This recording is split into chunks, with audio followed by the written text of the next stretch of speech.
Hare Hare Hare Krishna, Hare Krishna, Krishna Krishna, Hare Hare, Hare Rama, Hare Rama, Rama Rama, Hare Hare. Jayo Krishna Balaram Jayo Krishna Balaram Krishna Balaram Jaya Vrindavan Dham Jaya Krishna Balaram, Krishna Balaram, Krishna Balaram, Jaya Vrindavan Dham. Jayo Radha Shama Sundar Radha Shama Sundar Radhe Jaya Radha Shama Sundar Radha Shama Sundar Radhe. Jaya Gauranitai Jaya Gauranitai Gauranitai Jaya Gauranitai Jaya Gauranitai, Gauranitai, Gauranitai, Jaya Gauranitai. Prabhupada Jaya Jaya Prabhupada, Prabhupada, Prabhupada, Jaya Jaya Prabhupada. जय श्री हरिनाम संकीर्तन की जय। श्री प्रभुपाद की जय।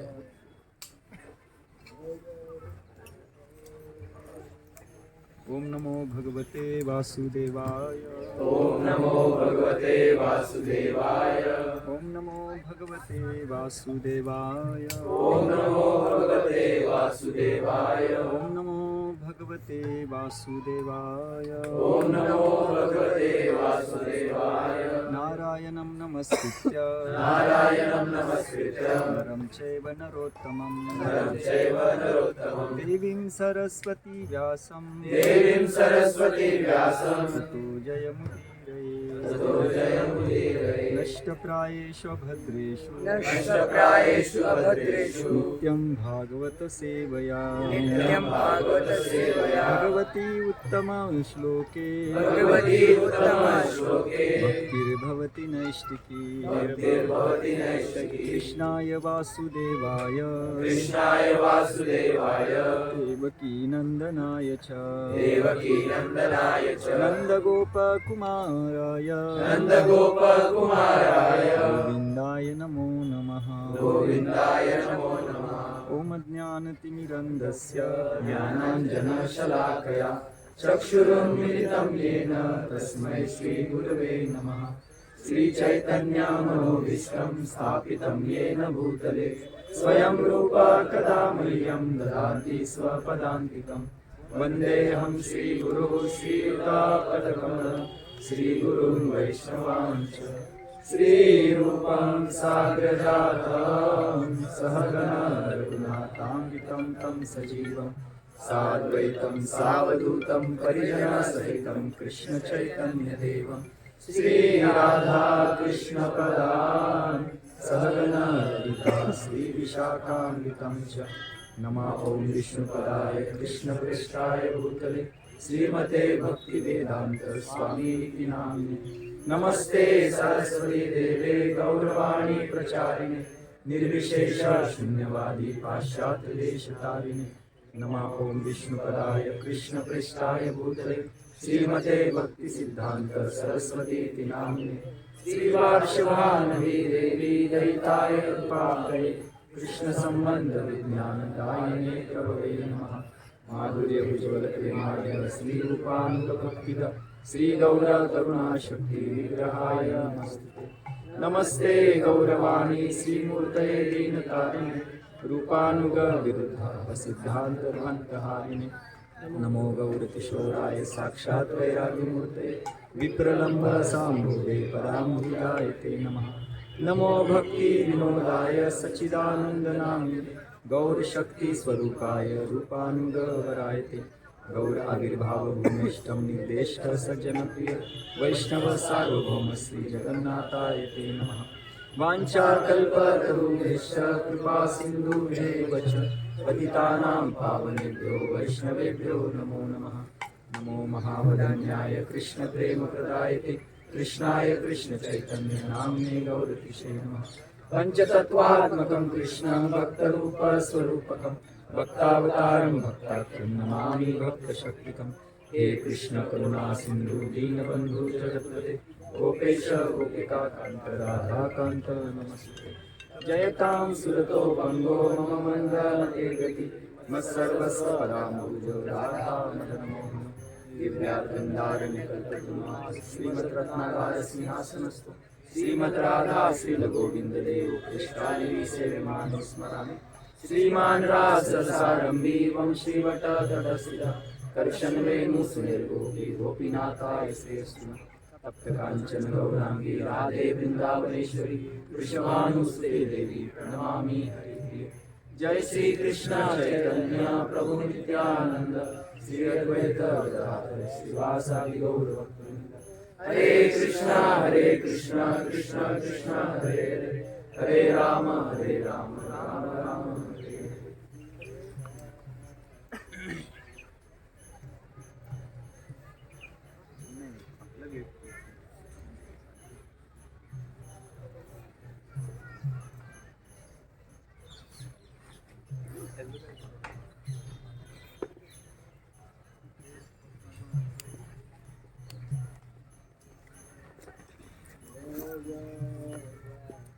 हरे कृष्णा।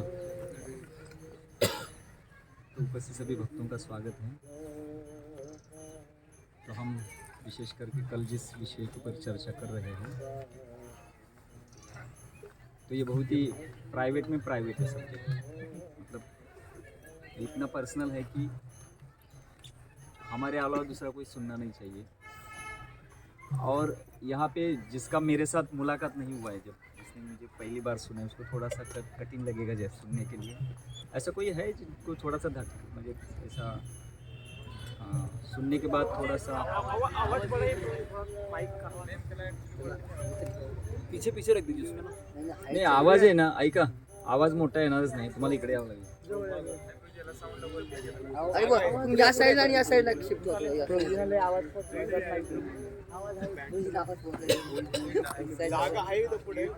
पाठीमागे बसू शकतो।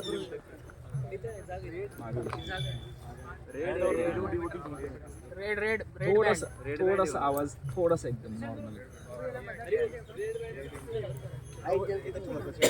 कुठे ठेवा काही थोडा हाईट द्या ना तुला।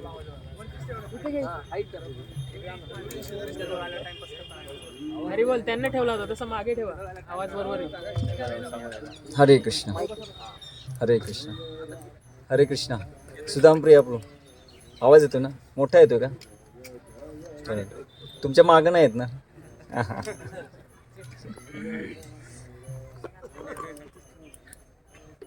इसको ही गुह्यम आख्याति पृच्छति कहते हैं। ये तीसरा कोई सुनना नहीं चाहिए, क्योंकि वो बिविल्डर हो जाएगा। और ऐसी जब तक बातें हम सुनते नहीं हैं, जब तक हम ऐसी गुह्य चर्चा नहीं करते हैं, और गुह्य चर्चा में असली में जो व्यावहारिक भक्ति है ना, वो बाहर निकलती है। शास्त्रों में सिद्धांत दिए जाते हैं, लेकिन सिद्धांत को व्यावहारिक दृष्टिकोण से कैसे समझना है, ये जब हम विशेष करके वैष्णवों की संगति में उनकी दिनचर्या और उनके अनुभव जब हम सुनते हैं, तब पता चलता है कि इस सिद्धांत को व्यावहारिक दृष्टिकोण से अपने जीवन में कैसे उतारना है। इसलिए आपको अभी जो भी हमारे पास समय है, चर्चा प्रयास करेंगे कि इतना हम पूरा करेंगे कि आपके मन में कोई संशय नहीं होना चाहिए, क्योंकि टॉपिक बहुत बड़ा है। हमने अभी तक उसमें स्पर्श किया है उसको सिर्फ, लेकिन एटलीस्ट जो जिन भक्तों के साथ मेरी चर्चा हुई थी और जितने हद तक मैंने उसको समझा है, तो कोई संशय नहीं रहेगा आज के बाद कि ये परंपरा क्या होता है, दीक्षा क्या होता है, मार्गदर्शक कैसे होता है, गुरु क्या होना चाहिए। इसमें कोई संशय नहीं होना चाहिए। इतना हद तक हम प्रयास करेंगे, और अगर कुछ बचता है तो हम वहाँ पे जाके हम इसकी चर्चा भी करेंगे, क्योंकि ये ऐसे टॉपिक, इसका ऐसा मतलब कोई लाइन लेआउट नहीं है अभी ये होने का बाद ये ऐसा नहीं है। ये जब जैसे ही मोड लेगा वैसा लेगा, क्योंकि ये ऐसा ही है। क्योंकि मैं बोला ना, इसका मैं बनाने का प्रयास कर रहा था लेकिन हुआ नहीं। तो पन्ने पे है, अगर कुछ भूल गया तो देखूंगा उसमें से कुछ, लेकिन होता नहीं है। मतलब ये ऐसी चीज़ें है ना, ये जितने स्पॉन्टेनियस निकलती है वो उतनी यह है। तो इसको मैं समय में नहीं बांध सकता, ठीक है। लेकिन एटलीस्ट एक तो चीज़ हमारी कल क्लियर हुई है, वो कौन सी है? परंपरा। क्योंकि ये तो मैंने एकदम मतलब स्पष्ट रूप से समझा है कि ये परंपरा हमारे लिए कितनी महत्वपूर्ण है। और परंपरा को लिंक होना, तो परंपरा की शुरुआत हमारे कहाँ से होती है? प्रभुपाद जी के द्वारा होती है। उनको छोड़ के हम किसी को भी पकड़ेंगे, मतलब उनको छोड़ के हम हमारे परंपरा के किसी भी व्यक्ति को डायरेक्ट पकड़ेंगे तो हम परंपरा में नहीं है, ध्यान में रखिए। आप बोलेंगे प्रभु ऐसा कैसे हो सकता है? तो होता है क्योंकि परंपरा वो मान्य नहीं करती है। गुरु शिष्य परंपरा ऐसे कहेगी कि हम किसी को भी स्किप नहीं कर सकते। और यही एक हमारे आध्यात्मिक जीवन का सबसे महत्वपूर्ण अंग ये होता है कि कितना हम हमारी परंपरा को एकनिष्ठ होना चाहिए, बिल्कुल इधर उधर होना नहीं चाहिए, बिल्कुल नहीं। और अगर किसी को करना है तो समस्या है क्या उसमें? नहीं है। करना है तो वो कर सकता है क्या? कर सकता है। कैसे कर सकता है? गुरु के पास जाना है और उनको कहना है, और फ्री है। हर एक व्यक्ति किसी से भी मार्गदर्शन, किसी भी परंपरा में जाके ज्ञान ले सकता है। हर एक परंपरा अपने में परिपूर्ण है, उसका रस, उसका ध्येय अलग रहेगा, लेकिन सभी भगवत धाम जाएंगे। भगवत धाम में जाके अलग अलग प्रकार की वो सेवा करेंगे, लेकिन जाएंगे भगवत धाम, ये निश्चित है। कोई भी परंपरा जो अधिकृत है वो हर एक हमें भगवत धाम लेके जाएगा, लेकिन वहाँ जाने के बाद जो क्या सेवा है, अलग अलग रसों के अनुसार वो सेवा होगी। तो परंपरा में कोई खोट नहीं है। हम ऐसा नहीं कह सकते कि सिर्फ हमारी परंपरा ऑथेंटिक है और बाकी के सभी परंपरा ऑथेंटिक नहीं है या परिपूर्ण नहीं, या जो हमें रस मिलता है उनको रस नहीं मिला, ऐसा हम नहीं कहेंगे। और ऐसा कहना एक बड़ा अपराध होता है। तो हर एक परंपरा, हर एक साधु, हर एक शुद्ध भक्त अपने में परिपूर्ण है। उसका अपना एक निजी भगवान के साथ संबंध है। हर एक परंपरा का एक अपना निजी संबंध है। लेकिन समस्या होती है कि हम कैसे उसको कनेक्ट होने, समझ रहे हैं ना? क्योंकि आजकल क्या है, आजकल अलग अलग प्रकार के जब संप्रदाय आएंगे तो हम किससे कनेक्ट हो, तो हमें अपना खिचड़ी नहीं बनाना है। हमें एक ही परंपरा को पकड़ते हुए हमें आगे जाना है। क्योंकि जो भी हम परंपरा पकड़ेंगे, हमसे वो एकनिष्ठ, वो लॉयल्टी होनी चाहिए, समझ रहे हैं? तो ये सबसे महत्वपूर्ण है। अगर इसको हम कहाँ मिस करेंगे तो फिर हमारा जो ध्येय है वो हमें नहीं मिलेगा, क्योंकि हमारा अपराध परंपरा के प्रति होता है। और ये बहुत बड़ा अपराध है, ये साधारण नहीं है। तो इसलिए परंपरा के साथ हमें बिल्कुल टिके रहना है। और जो भी व्यक्ति परंपरा के साथ रहेगा उसका निश्चित उद्धार होगा। तो अगर हमने कहा ना कि शक्ति सबकी मिला के शक्ति है, समझ ना? वो पूरा जो टीम वहाँ पे बैठा है ना, वो पूरे टीम निर्धार करता है कि हम इनका उद्धार करेंगे पूरा। ऐसा एक व्यक्ति नहीं, ऐसे गुरु नहीं बोलते। क्योंकि जैसे गुरु दीक्षा देते हैं ना, तो गुरु हमें अपनी परंपरा को कनेक्ट करते हैं। तो सभी परंपरा ये वाव लेते कि इसका हमें उद्धार करना है, समझ रहे हैं? हमारे पीछे कितनी पावर है। लेकिन समस्या होती है कि जब हम उस परंपरा के प्रति विश्वास खोते हैं तो फिर गड़बड़ होती है, बाकी कुछ नहीं। और क्यों विश्वास खोते हैं? क्योंकि हमने कल चर्चा की थी कि हमारे खुद के ऊपर थोड़ा भरोसा है, समझ रहे ना? तो ऐसे कुछ संप्रदाय हो, खुद के साधन भजन के ऊपर उनका विश्वास है, ऐसे भी कुछ है। लेकिन सभी लोग साधन भजन नहीं कर सकते, क्योंकि साधन भजन करना है ना, उसके लिए बहुत सात्विकता होनी चाहिए, वैराग्य, तपस्या, उसमें बल होना चाहिए, तभी साधन भजन का मार्ग है। लेकिन ये जो संप्रदाय, जिस हम संप्रदाय से कनेक्ट है, उसमें साधन भजन है, लेकिन वो अपने शक्ति के ऊपर नहीं है। हम भी अपने साधन भजन में पूर्ण रूप से प्रामाणिक होना चाहिए, गंभीर होना चाहिए, विदाउट फेल होना चाहिए। लेकिन करने के बाद हमें पूर्ण रूप से क्या बोलते हो, समर्पित, मतलब पूर्ण रूप से आश्रित होना चाहिए। और कभी भी साधन भजन करते समय हमें अपनी शक्ति के ऊपर कभी अहंकार नहीं होना चाहिए, कभी नहीं, समझ रहे ना? अगर अपने शक्ति के ऊपर थोड़ा भी अहंकार आता है तो परंपरा हमें स्वीकार नहीं करती। इसलिए हमें सबसे महत्वपूर्ण क्या करना है हमारे परंपरा के प्रति? शरणागति। इसलिए कल हम चर्चा कर रहे थे कि शरणागति नहीं है तो हम भक्ति के कितने भी अंग करेंगे, कितने भी, उनको भक्ति नहीं कही जाती। पहले शरणागति, उसके बाद में भक्ति। इसलिए आदो गुरु पादाश्रय, पहले गुरु के चरणों का आश्रय लेना है और फिर हमें भक्ति के अंग करने हैं, तभी हम निश्चित रूप से यशस्वी हो सकते। ठीक है ना? तो कल हमने इसकी चर्चा की थी। आज हम विशेष करके एक बहुत ही महत्वपूर्ण ये लेंगे, क्योंकि अगर वो नहीं हुआ तो थोड़ा सा कन्फ्यूजन हो सकता है। इसलिए हाँ, तो पहले चीज़ है कि हमने आमनाय के बारे में चर्चा की। आमनाय वो क्या है? आमनाय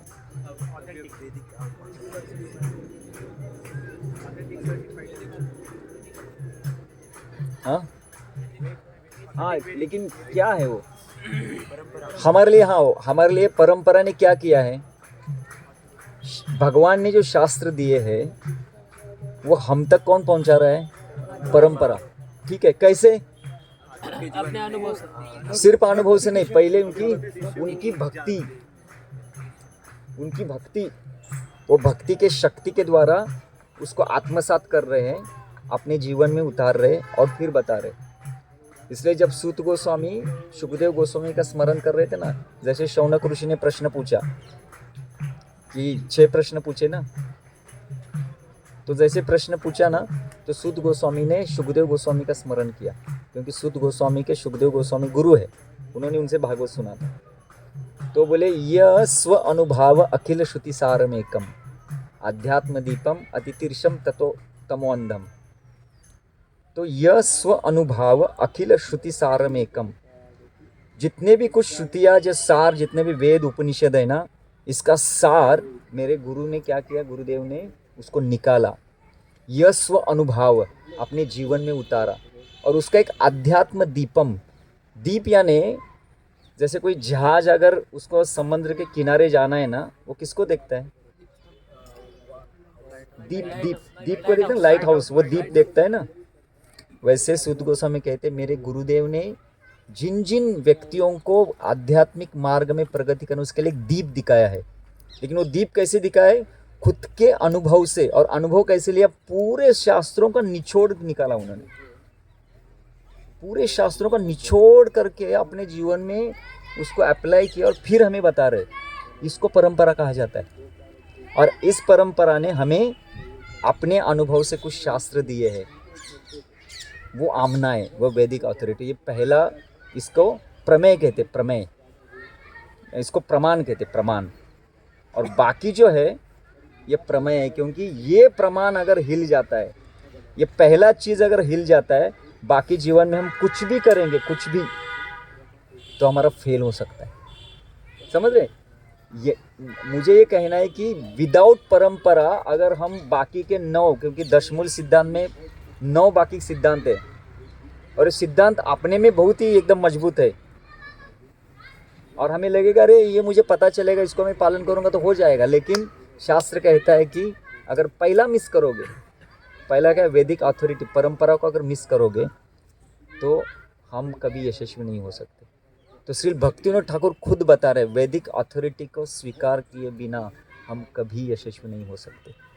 इसलिए पहला सिद्धांत है परंपरा को स्वीकार करना। कभी भी हमारे मन में विश्वास, ऐसा अविश्वास नहीं होना चाहिए परंपरा के प्रति। तो ये महत्वपूर्ण है। ठीक है। दूसरा, आज हम विशेष करके चर्चा करेंगे कि मार्गदर्शक के ऊपर, क्योंकि ये भी बहुत महत्वपूर्ण है। आगे जाके हमें समय मिला नहीं मिला पता नहीं, बाकी का हम बाद में कभी भी करेंगे, लेकिन ये बहुत महत्वपूर्ण है, मार्गदर्शक। तो कल किसी ने तो मुझे प्रश्न पूछा था।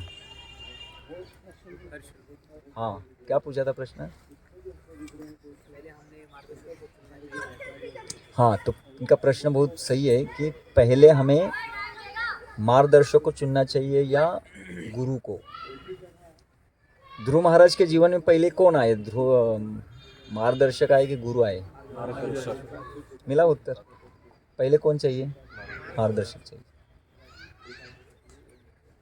गुरु बाद में होते। कभी कभी वही मार्गदर्शक गुरु हो सकता है, कभी कभी। तो हमारे जीवन में ना गुरु, मार्गदर्शक, काउंसलर, अथॉरिटी, ऐसे 4 चीज़ें होती है। कभी कभी एक ही व्यक्ति वो रोल निभा सकता है। गुरु, कोई गुरु ऐसे होते हैं ना, उनका समुदाय अगर छोटा रहेगा तो वही गुरु काउंसलर है, वही गुरु अथॉरिटी, वही गुरु मार्गदर्शक है। एक ही व्यक्ति सब रोल निभा रहे हैं, लेकिन मैक्सिमम केस में ऐसा होता नहीं है, इसलिए 4 चारे दी गए हैं। तो हमें समझना है कि इन चारों का मतलब इन चारों की भूमिकाएं क्या होती है, उसमें सिर्फ हम एक ले रहे हैं। समझ रहे हैं ना? ऐसा होता है ना, क्योंकि मार्गदर्शक ही हमारा अथॉरिटी होगा, पता नहीं हो सकता है कैसा, ये भी नहीं हो सकता। अथॉरिटी की परिभाषा कोई बताए, अथॉरिटी मतलब क्या? अथॉरिटी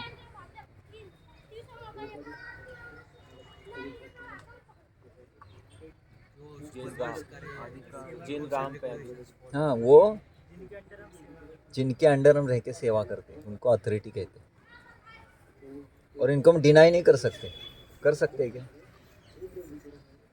हम नहीं मना करते, नहीं मुझे अथॉरिटी नहीं। हमें जहाँ रहना है वहाँ अथॉरिटी के अंदर रहना ही चाहिए। तो प्रॉब्लम क्या होता है, अथॉरिटी के साथ कब जमता नहीं है?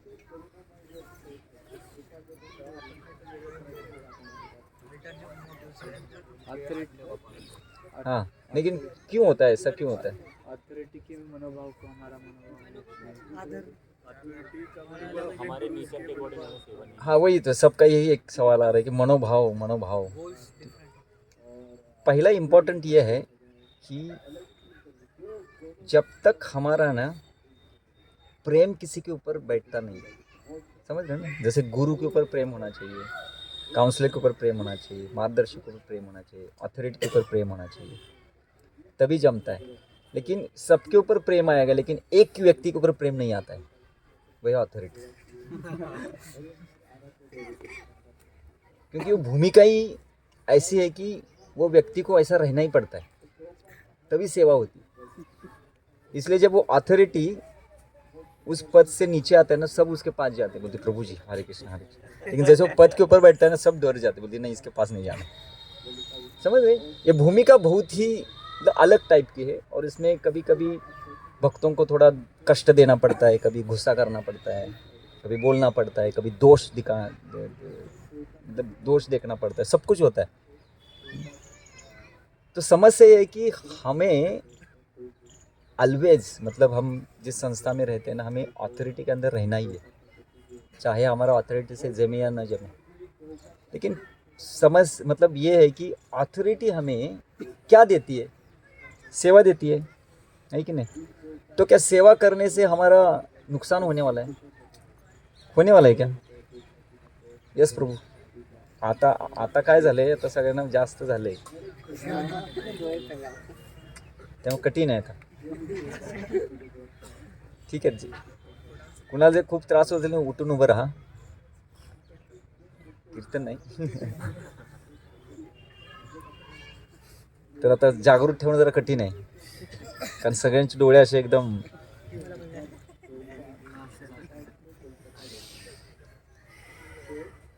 तो अथॉरिटी जब हमें सेवा देती है, उससे क्या हमारा कुछ नुकसान होने वाला है? नहीं। तो फिर प्रॉब्लम क्या है? तो जी फिर बैलेंस करना मुश्किल हो जाता है। हमें पसंद की सेवा नहीं देती। डायरेक्ट बोलते हैं, मतलब डायरेक्टली बोल देते हैं, जो भी अथॉरिटी डायरेक्ट बोलते हैं। शुद्धिकरण होता है, शुद्धिकरण होता है। वो वैसे बोलने का तो जी मतलब अपने स्टडीज वगैरह भी रहते हैं। इसलिए पहला है ना कि समस्या है कि हमारा कभी भी आज तक मैंने कभी देखा नहीं कि अथॉरिटी के ऊपर किसी का प्रेम आया है। हाँ, जब वो अथॉरिटी हमारा मार्गदर्शक होता है ना, तो प्रेम बैठता है। लेकिन अथॉरिटी सिर्फ अथॉरिटी के भूमिका में रहता है, सिर्फ उसका भूमिका है अथॉरिटी, तब उसके साथ कभी प्रेम नहीं आएगा, कभी नहीं आएगा। लिख के ले लो। लेकिन जब वो अथॉरिटी मार्गदर्शक की भूमिका, मतलब वो अथॉरिटी भी है और मार्गदर्शक भी, फिर वो कुछ भी बोलेगा हमें, कुछ भी, यस, फिर प्रॉब्लम है, क्योंकि प्रेम है। प्रॉब्लम क्या है, जिस व्यक्ति के ऊपर हमारा प्रेम बैठता है वो कौन सी भी भूमिका में जाए, कौन सी भी उपाधि में जाए, वो जो बोलेगा हम स्वीकार करेंगे। फिर हमारा मतलब हमारा कुछ अलग एजेंडा नहीं होगा। लेकिन अगर वो व्यक्ति के ऊपर हमारा प्रेम नहीं है तो वो कोई भी हो, और विशेष करके मैं ये क्यों बता रहा हूँ, मार्गदर्शक मतलब ऑथोरिटी जैसा नहीं होना चाहिए। ऑथोरिटी बाय फोर्स हमें लेना ही है, मार्गदर्शक बाय फोर्स नहीं। क्यों नहीं समझ रहे नहीं, ये समझ मैं क्यों अथॉरिटी के और मार्गदर्शक को, इनको दोनों को मैं बोल रहा हूँ, क्योंकि अथॉरिटी लेना ही है। हम जहाँ पे रहेंगे वहाँ कोई ना कोई तो अथॉरिटी रहेगा, और जनरली मैक्सिमम केस में अथॉरिटी के साथ हमारा प्रेम होता ही नहीं है, स्पार्क रहेगा ही, है कि नहीं? सबको अनुभव जमता नहीं, इसलिए उनको अथॉरिटी कहा गया। भाग्यवश अगर वो अथॉरिटी हमारे मार्गदर्शक है तो वो कुछ भी बोलेगा चलेगा, लेकिन ऐसा होता है। लेकिन प्रेम होगा तो वो कौन सी भूमिका में बैठेगा तो कोई समस्या नहीं है, लेकिन ऐसा होता नहीं है। तो मैं क्या बोल रहा था अभी? अथॉरिटी बाय फोर्स होता है, मार्गदर्शक। हाँ, अथॉरिटी बाय फोर्स लेना ही है, मार्गदर्शक ऐसा नहीं लेना है। क्यों?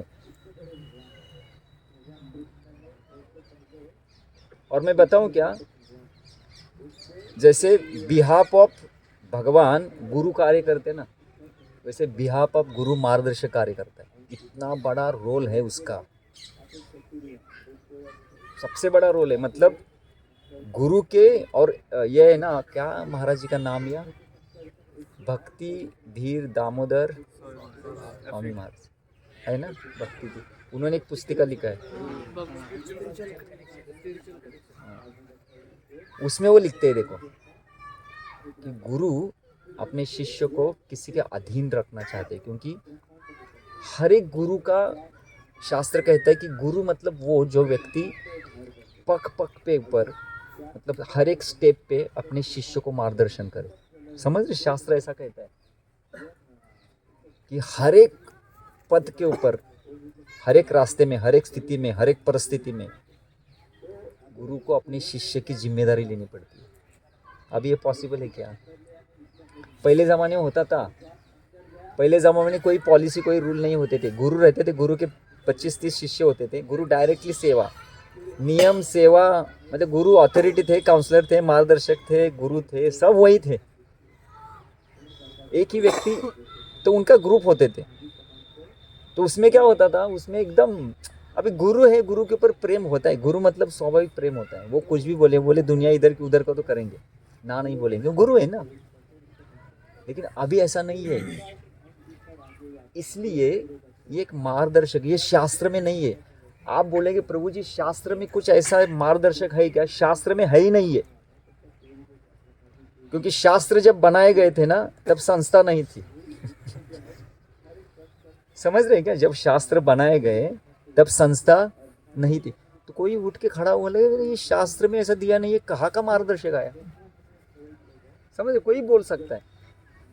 लेकिन हमें ये देखना है कि जब शास्त्र का निर्माण हुआ, जो भी हमारे आचार्यों ने शास्त्र लिखे, संस्था का निर्माण कब से हुआ है मुझे बताओ, कितने साल पहले?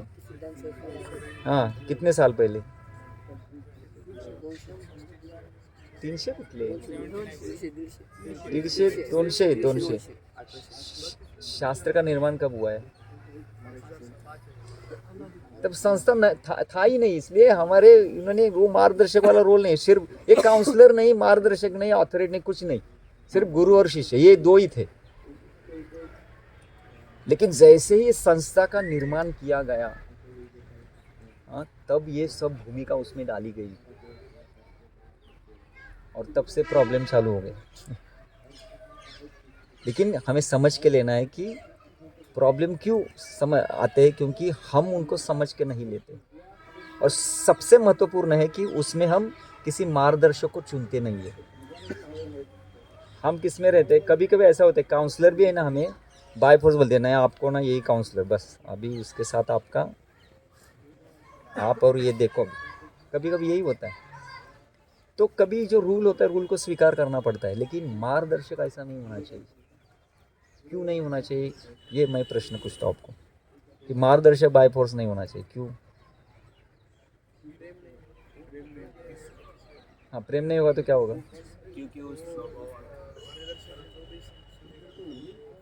हाँ, तो अगर हमारा मार्गदर्शक के ऊपर प्रेम नहीं है और हम बाय स्वाभाविक रूप से, इसलिए बोला ना, जैसे गुरु को हम सिलेक्ट करते हैं ना, गुरु को, हाँ, वही सब मार्गदर्शक में भी होता है, लेकिन मार्गदर्शक गुरु नहीं होता है। ध्यान में, किसी मार्गदर्शक को गुरु नहीं समझना चाहिए और हमें मार्गदर्शक को गुरु नहीं समझना चाहिए। दोनों का अंडरस्टैंडिंग क्लियर होना चाहिए, नहीं तो मार्गदर्शक गुरु बनेगा तो होगा फिर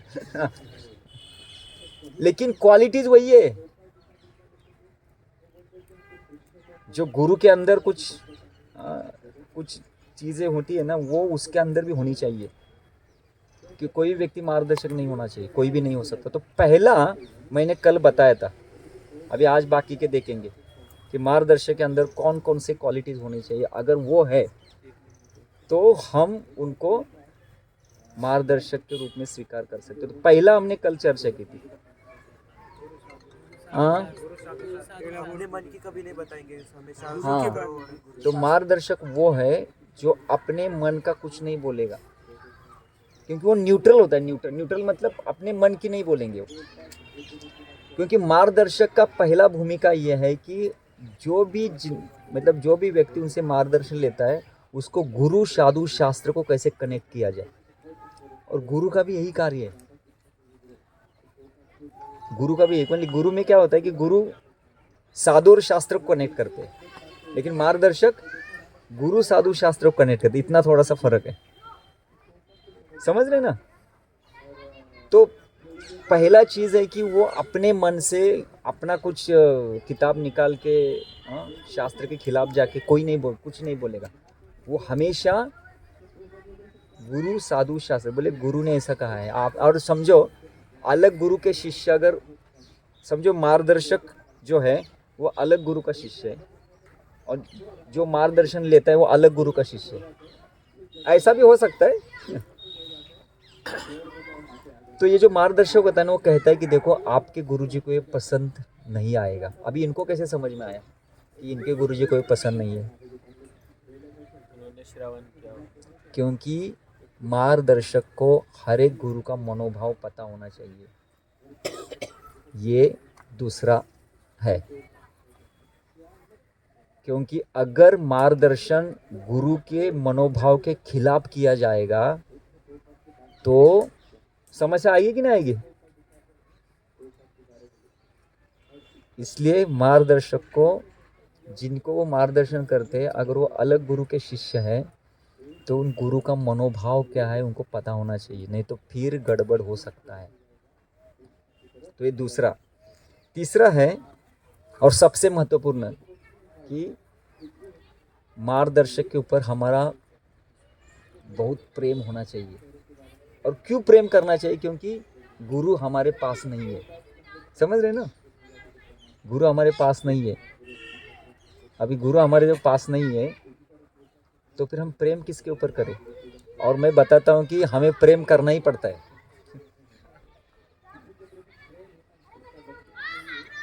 मनुष्य को किसी ना किसी के ऊपर प्रेम करना ही पड़ता है। और जो आध्यात्मिक व्यक्ति है ना, आध्यात्मिक व्यक्ति का अपने घर से भी ज़्यादा, अपने परिवार से भी ज़्यादा किसके ऊपर प्रेम होना चाहिए? मतलब गुरु पास में नहीं, इसलिए पहले जानवर कि गुरु हमारे पास नहीं है, इसलिए हम ये मार्गदर्शक को यहाँ पे ला रहे हैं। और जनरली हमारे सभी केस में यही हो रहा है अभी, है कि नहीं? तो इसलिए हमारा प्रेम उनके ऊपर ज़्यादा होना चाहिए। जब तक हमारा प्रेम नहीं होता है तब तक उनसे मार्गदर्शन की हम अपेक्षा नहीं कर सकते। समझ रहे? तो तीसरा चीज़ है कि उनके ऊपर प्रेम होना चाहिए। चौथा है मार्गदर्शक का ऑलवेज संग मिलना चाहिए। ऑलवेज, ऑलवेज समझते हो मतलब क्या? मतलब क्या? मतलब एक्सेसिबल होना चाहिए। मतलब कुछ भी जीवन में हो रहा है ना, तो उनके इमीडिएटली हम कांटेक्ट कर सकते हैं, ये होना चाहिए। तो ये है। तीसरा है, तीसरा नहीं, यहाँ पे तीसरा है, वहाँ पे कितना है, चौथा, पांचवा, उनके ऊपर पूरा विश्वास होना चाहिए। विश्वास को होना चाहिए। ये हम देखने के बाद आप बोलेंगे प्रभु जी ये गुरु के ही क्वालिटीज है, ये गुरु के ही है सब। तो वैसे देखा जाए तो वो व्यक्ति हमारे लिए गुरु के समान ही है, लेकिन वो खुद को वैसा नहीं मानता है। ये इतना अंडरस्टैंडिंग क्लियर होना चाहिए, ठीक है ना। तो विश्वास क्यों होना चाहिए, विश्वास नहीं, विश्वास किसके ऊपर होना है, मतलब विश्वास, विश्वास में समझ है, विश्वास का अर्थ होता है कि वो हमें कुछ गलत नहीं बताएंगे। हाँ, वो हमें कुछ गलत नहीं बताएंगे हमारे। हाँ वो एक है। दूसरा है कि जैसे गुरु जिम्मेदारी लेते हैं ना, वैसे ये व्यक्ति मेरा जिम्मेदारी लेगा, समझ रहे हैं ना। हमें ऐसा ये क्यों होना चाहिए, क्योंकि हमें ऐसा लगना चाहिए कि क्योंकि ये सब हम कर रहे हैं ना, तो देखा जाए तो हम इनको ही शरणागत हो रहे हैं। तो शरणागति उसी की ली जाती है जो हमारा उद्धार कर सकता है। उद्धार यानी वो उद्धार नहीं करेगा, वो कनेक्ट करेगा। मार्गदर्शक की भूमिका है ना, सबसे महत्वपूर्ण ये है कि वो बीच में रहता है, सिर्फ कनेक्ट करता है, कनेक्ट। देखो आपके गुरु की वाणी ऐसी नहीं कहती है, तो मार्गदर्शक नहीं बचा रहा है उस व्यक्ति को, कौन बचा रहा है, गुरु की वाणी बचा रही है, लेकिन वो वाया मीडिया है बस, समझ रहे हैं। क्योंकि उसके अंदर कोई शक्ति नहीं है, वो भी बद्ध जीव है, वो भी बद्ध जीव है, वो भी दूषित है, उसमें 4 दोष है, वो भी अनर्थग्रस्त है, लेकिन उसका कार्य क्या है, वो अपने गुरु की वाणी को कनेक्ट कर रहे हैं। क्योंकि हमें गुरु की वाणी बचाती है, आचार्यों की वाणी बचाती है, शास्त्र की वाणी बचाती है, व्यक्ति नहीं बचाता कोई साधारण।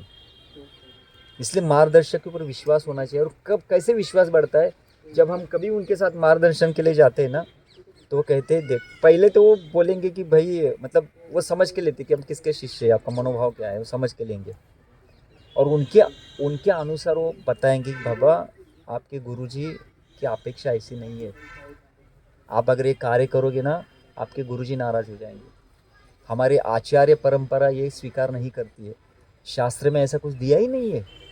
देखो ये व्यक्ति मन से कुछ बोल रहा है क्या, नहीं। तो मुझे बताओ, इस व्यक्ति में अगर कुछ दोष हो, ये व्यक्ति अगर दूषित है, बद्ध है, हमें कुछ समस्या है, क्यों, ये मन का बता ही नहीं रहा है। क्योंकि अगर मार्गदर्शक मन का बताएगा ना, तो उसके अंदर एक गुरु भाव आता है, और उसको क्या लगने लगता है, मैं इनका गुरु हो गया। तो ये भूमिका बहुत ही रिस्की है। आगे जाकर अगर आपको किसी का मार्गदर्शन करना है ना, तो ये, क्योंकि हम सब प्रचारक है ना। कल ही हमने चर्चा कर रहे थे ना कि प्रभुपाद क्या बोलते हैं, साधना भक्ति का दूसरा अंग क्या है, दूसरा भाग क्या है, प्रचार। तो आपके पास भी आएंगे, तो कभी भी ऐसा गुरु भाव नहीं होना चाहिए, प्रभु मैंने डिवाइस दिया है मैंने उनको पकड़ के लेके आया हूँ, मैंने इनको 16 माला करने सिखाया, ये भाव नहीं होना चाहिए। एक ही होना चाहिए बस, हमारे मुख में ना गुरु जी ऐसे कहते, साधु ऐसे कहते, शास्त्र ऐसा कहते, या कभी कभी वो अपने निजी अनुभव से कुछ बता सकता है कि मेरे गुरुजी ने मुझे ऐसा बताया, मैंने ऐसा किया तो ऐसा हुआ, हो सकता है, अनुभव बता सकता है। लेकिन कनेक्शन जो है वो खुद के अनुभव से नहीं करेगा, कनेक्शन वो गुरु साधु शास्त्र के साथ करेगा। तो ये जब होता है ना, तब विश्वास बैठता है, अरे हाँ ये जो व्यक्ति है ना, ये व्यक्ति विश्वास पात्र है, क्योंकि ये मेरे गुरु के मनोभाव को समझ आए हैं, और मुझे हमेशा मेरे गुरुजी के बारे में बताते हैं, ये हमेशा आचार्यों के बारे में बताते हैं, हमेशा शास्त्र के बारे में बताते हैं। इसलिए उनके ऊपर विश्वास होना चाहिए, जैसे प्रेम होना चाहिए वैसे विश्वास भी होना चाहिए, ठीक है। तीसरा है, तीसरा नहीं, आगे अभी ये नंबर आगे बढ़ते जाएगा, कितना आएगा, 6। भले उस मार्गदर्शन में दोष है, इसका मतलब ये नहीं कि वो नियम में बिल्कुल बेपरवाह है, ऐसा नहीं है। वो भी खुद में बहुत गंभीर है। अगर मार्गदर्शक गंभीर नहीं हो तो क्या हो सकता है? हम भी मार्ग से भटक सकते हैं उनका मार्गदर्शन लेकर। हम भी गंभीर नहीं बनेंगे, क्योंकि मैंने एक चीज़ देखी है कि व्यक्ति जैसा है ना वैसा ही मार्गदर्शन करता है, क्योंकि उसका एक मोनोपॉली होता है कि उसको जो पसंद है वही बोलेगा। जो गंभीर व्यक्ति होता है ना, गंभीर व्यक्ति को पता होता है कि भाई हमें किसी को मार्गदर्शन करना है तो अपना पहला ठाव ठिकाना होना चाहिए।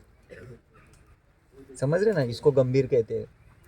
नहीं तो चलो अभी कोई भी आके पूछ रहा है हाँ मुझे आपसे मार्गदर्शन चाहिए, तो हाँ चलो आ जाओ आ जाओ। ऐसा नहीं होता है।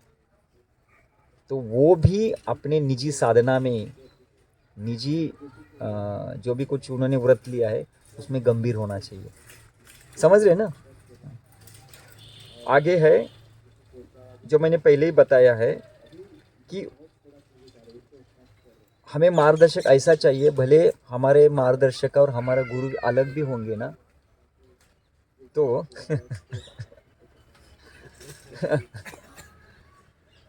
उनको हमारे गुरु का मनोभाव पता होना चाहिए। ठीक है ना? तो कितने बताए मैंने अभी तक? 6 नहीं 7 हो गए। 7 ओके। पहला क्या है?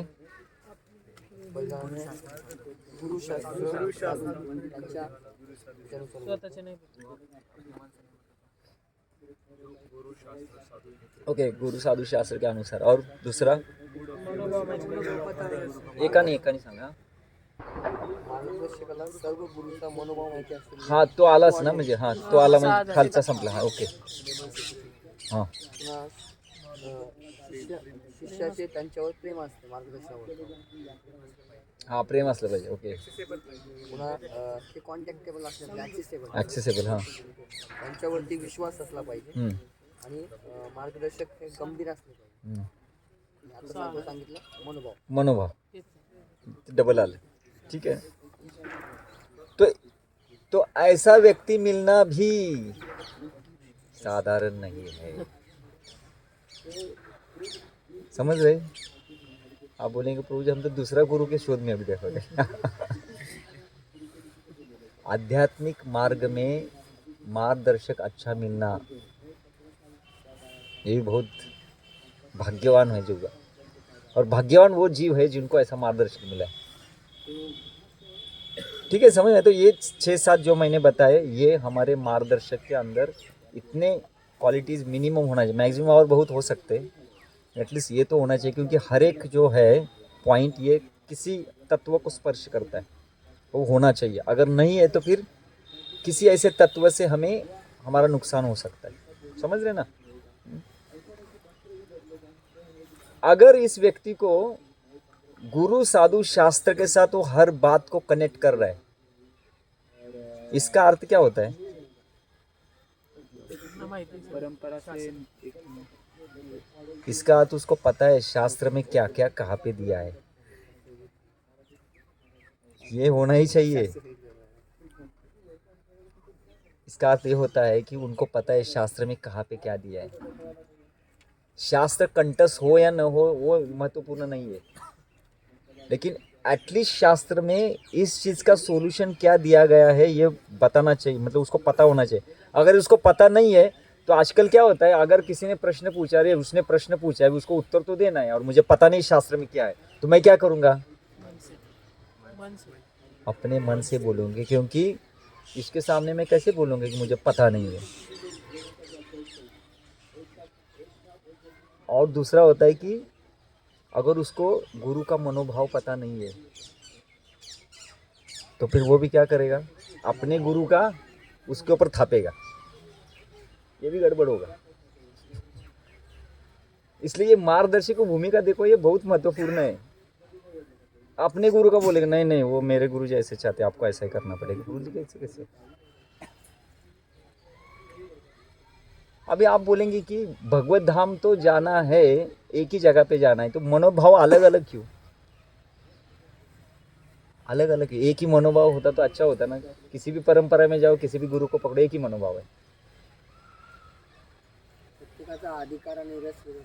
प्रत्येकाचा अधिकार आणि रस वेगळा है। इसका मतलब है कि हमारे यहाँ पे वैरायटी ज़्यादा है, और जो वैरायटी जितना होता है ना, उतना आनंद ज़्यादा होता है। एक इंग्लिश में कहावत है, पता है क्या? क्या? Variety is the mother of enjoyment. हाँ, तो रसा कितने प्रकार के रस है? कितने प्रकार के रस है? 5 नहीं, 12 नहीं, अनेक है। वो मुख्य है, मुख्य वो रस होते हैं। ऐसे अनगणित रस है, अनगणित। तो रस मतलब मनोभाव होता है, वो रस रस मनोभाव के भी अलग प्रकार है, लेकिन एक जो होता है ना रस, तो उस रस का इस रस का होना बहुत जरूरी है, क्योंकि रस को रस से नहीं मिला तो रसाभास होता है, और फिर जीवन में गड़बड़ होती है। इसलिए कभी भी कोई व्यक्ति, मुझे मार्गदर्शक को अपने गुरु का कभी ऐसा दूसरे के ऊपर कभी थोपना नहीं चाहिए। नहीं नहीं नहीं। और कभी कभी ऐसा भी नहीं होना चाहिए कि नहीं नहीं आपके गुरुजी है ना, वो बताते ही नहीं, आपके गुरुजी को कुछ पता ही नहीं, मेरे गुरुजी को सब पता है। आपने गलत जाके दीक्षा लिया वहाँ पे, उन्हें लेना ही नहीं चाहिए था। ऐसा कभी नहीं होता है, क्योंकि गुरु यानी, बोला ना कल हम चर्चा करते, गुरु यानी एक नहीं है, वो उसके साथ उनके साथ कौन है? पूरा परंपरा है। पूरे परंपरा की शक्ति लेके वहाँ पे बैठे वो साधारण नहीं है। तो इसलिए कभी भी मार्गदर्शक के अंदर अगर ऐसा कुछ हो रहा है, वो बता रहा है कि नहीं नहीं नहीं, आप जो कर रहे हो गलत है, वही ऐसा है, और आपके गुरुजी का मनोभाव ना वो सही नहीं है, अपनी संस्था के लिए सही नहीं, अपने लिए सही नहीं, तो वो मार्गदर्शक नहीं हो सकता। इसलिए गुरु साधु शास्त्र कोई भी उनसे मार्गदर्शन करेगा तो उनके गुरु का मनोभाव पता होना चाहिए, उनको शास्त्र पता होने चाहिए, और आचार्यों की जो लिटरेचर वो कुछ हद तक उनको पता होना चाहिए। तभी जाके हमारे संशय दूर हो सकते हैं। और जब तक हमारे संशय दूर नहीं होते हैं, तब तक हम भक्ति में कभी भी धीर नहीं बनेंगे। क्योंकि धीरता की समस्या क्या है? धीर हम क्यों नहीं है, स्थिर हम क्यों नहीं है? संशय बहुत, प्रश्न बहुत है, ऐसा क्यों, वैसा क्यों, और होने चाहिए, या ऐसा क्या है, वैसा क्या है। तो हर एक संशय को शास्त्र के द्वारा, गुरु के द्वारा, साधु के द्वारा उसका खंडन होना चाहिए। यह है वैदिक अथॉरिटी। इस वैदिक अथॉरिटी को जो स्वीकार करता है वो मार्गदर्शक है। अपने मन का बोलेगा वो मार्गदर्शन नहीं है। ठीक है, तो ये कुछ 5, 6, 7 कुछ जो मैंने बताए, ये एटलीस्ट मिनिमम एक मार्गदर्शक के अंदर ये क्वालिटीज़ होनी चाहिए, तभी हम उनको मार्गदर्शक के रूप में स्वीकार कर सकते हैं। अन्यथा अगर इसमें कुछ गड़बड़ है तो फिर जीवन में समस्या हो सकती है, और हम अध्यात्म में प्रगति नहीं कर सकते। तो इसके अंदर किसी कोई प्रश्न है क्या? जिनके ऊपर अपनी मतलब मेरी ऑथोरिटी जिनके ऊपर है, फॉर एग्जांपल एक की ऑथोरिटी है किसी पे और उसका मार्गदर्शन दूसरा है, तो एक पर्टिकुलर चीज़ पे दोनों ने अपनी अपनी राय दी, तो मतलब उन्होंने जो राय दी उनका अपोजिट है। हाँ, तो यही बोला ना मैं कि हमें अपने जीवन में अथॉरिटी के रूप में किसी व्यक्ति को स्वीकार करना है, मार्गदर्शक के रूप में। इन्होंने का प्रश्न समझे, बहुत अच्छा प्रश्न। बोले कि हमारे एक अथॉरिटी एक बोल रहे हैं और मार्गदर्शक एक बोल रहे हैं, मतलब एक ही सवाल के एक प्रश्न के 2 सवाल है। मैं अथॉरिटी के पास गया तो अथॉरिटी ने एक कहा है और मार्गदर्शक ने दूसरा कहा है, तो इसमें समस्या होती है। इसलिए अथॉरिटी को अथॉरिटी की भूमिका में रखना है, समझ रहे हैं, और मार्गदर्शक को मार्गदर्शक की भूमिका में रखना है। हम जीवन भर मार्गदर्शक के गाइडेंस में रहना है। अगर उसमें अथॉरिटी हस्तक्षेप करते तो चेंज द अथॉरिटी। आप बोलेंगे गुरुजी मार्गदर्शक चेंज कर सकता हूँ क्या? क्यों नहीं? उन पे प्रेम बैठ गया, हाँ, विश्वास बैठ तो चेंज द अथॉरिटी।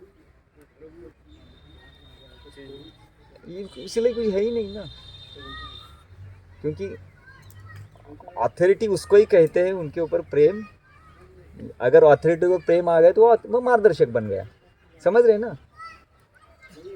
गुरु के ऊपर भी प्रेम नहीं ना, तो फिर वो काउंसलर और उनकी भूमिका में चले जाते हैं। प्रेम होना बहुत जरूरी है। जब तक हमारा प्रेम उनके ऊपर बैठता है ना, जीवन भर हम उनके साथ नहीं रहते, फिर हमें चेंज करना पड़ेगा। लेकिन मार्गदर्शक की भूमिका में गुरु मार्गदर्शक ऐसे नहीं होने चाहिए।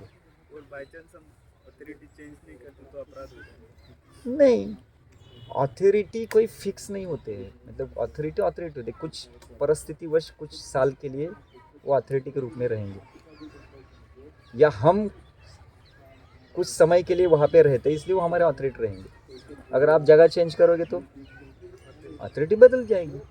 मार्गदर्शक ऐसा नहीं है, वो जीवन भर, समझ रहे ना। तो इसलिए ये होता है।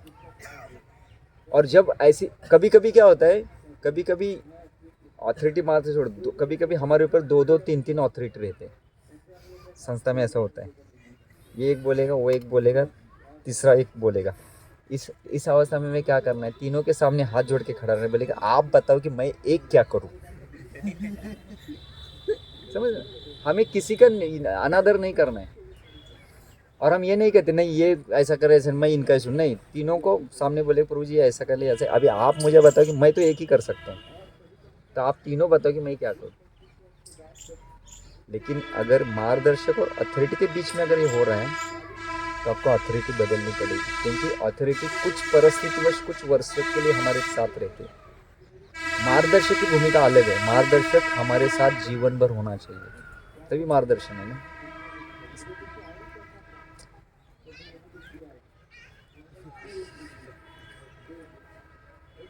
पहला किसने उठाया था?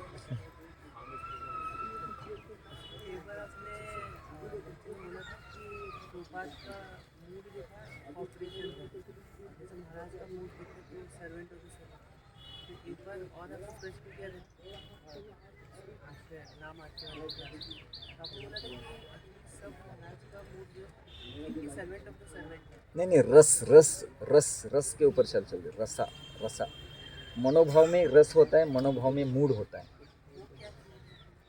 जैसे कोई भी आध्यात्मिक व्यक्ति का मनोभाव यही होना चाहिए कि सर्वेंट ऑफ सर्वेंट, ठीक है। लेकिन उसका रस किस में?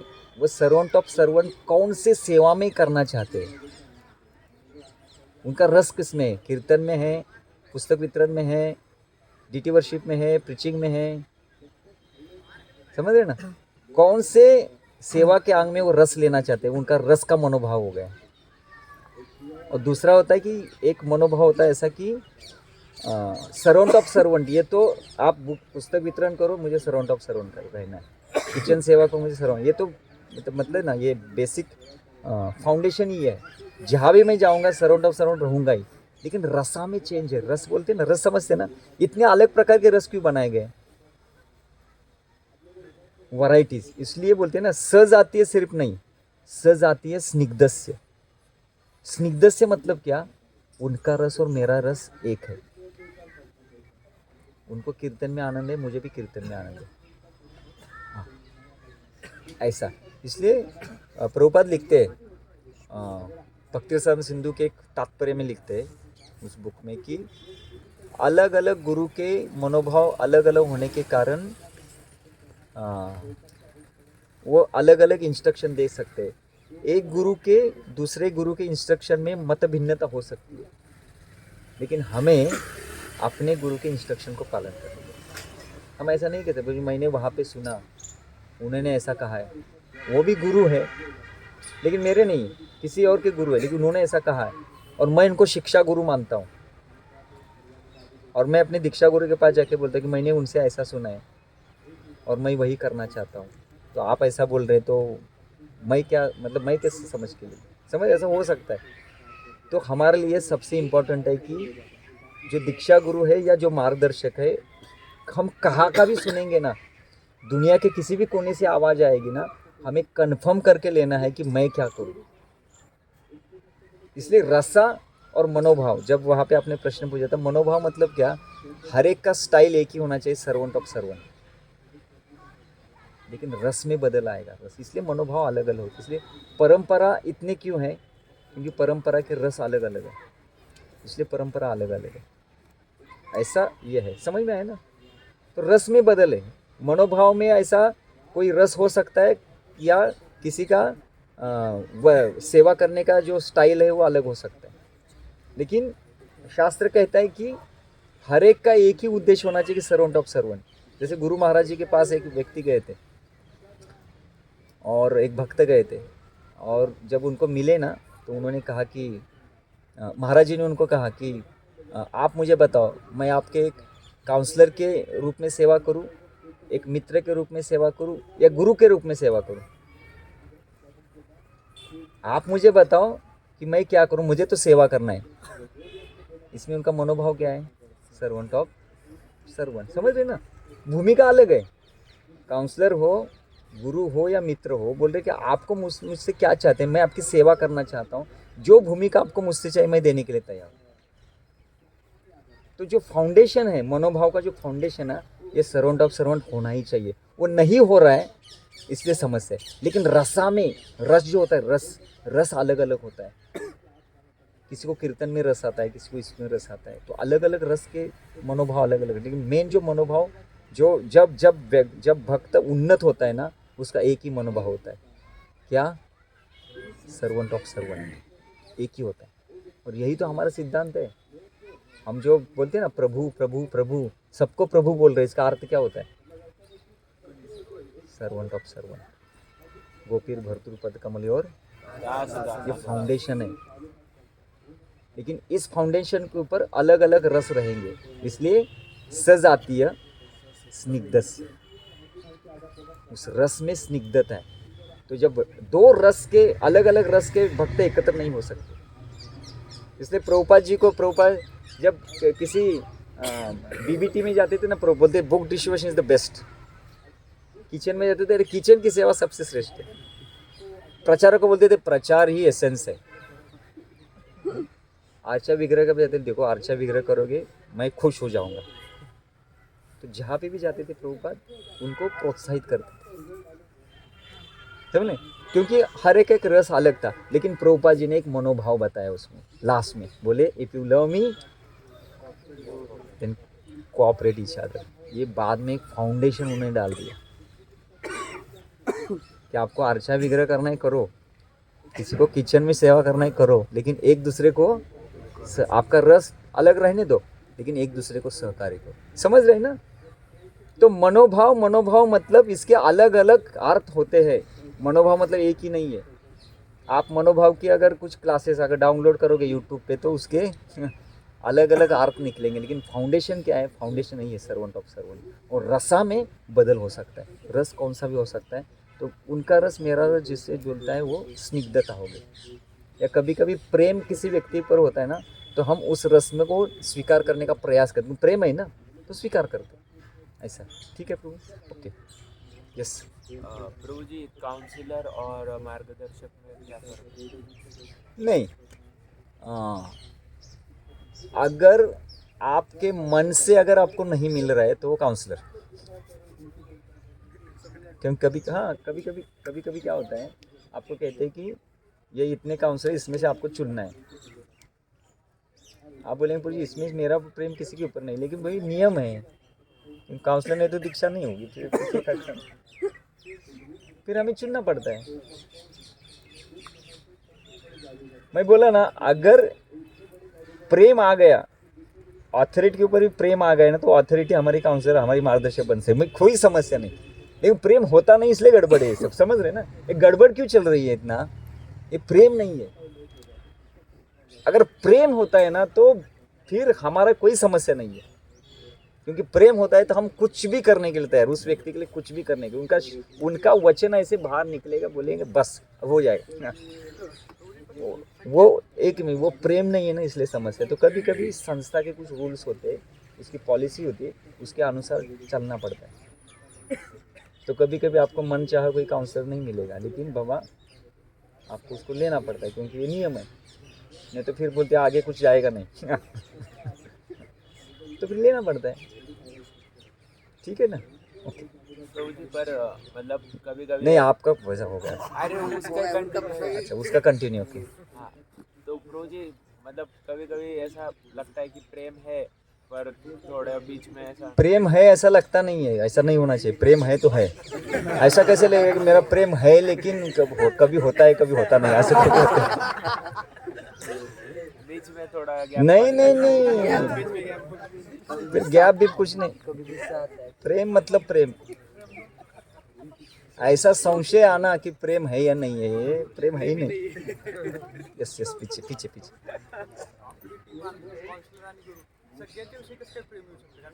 वही तो नहीं बोल रहे, इसलिए तो इतने हैं ना। अगर प्रेम किसी एक के ऊपर, समझो गुरु के ऊपर प्रेम आ गया और वो एक्सेसिबल है ना, हमें किसी की जरूरत नहीं फिर।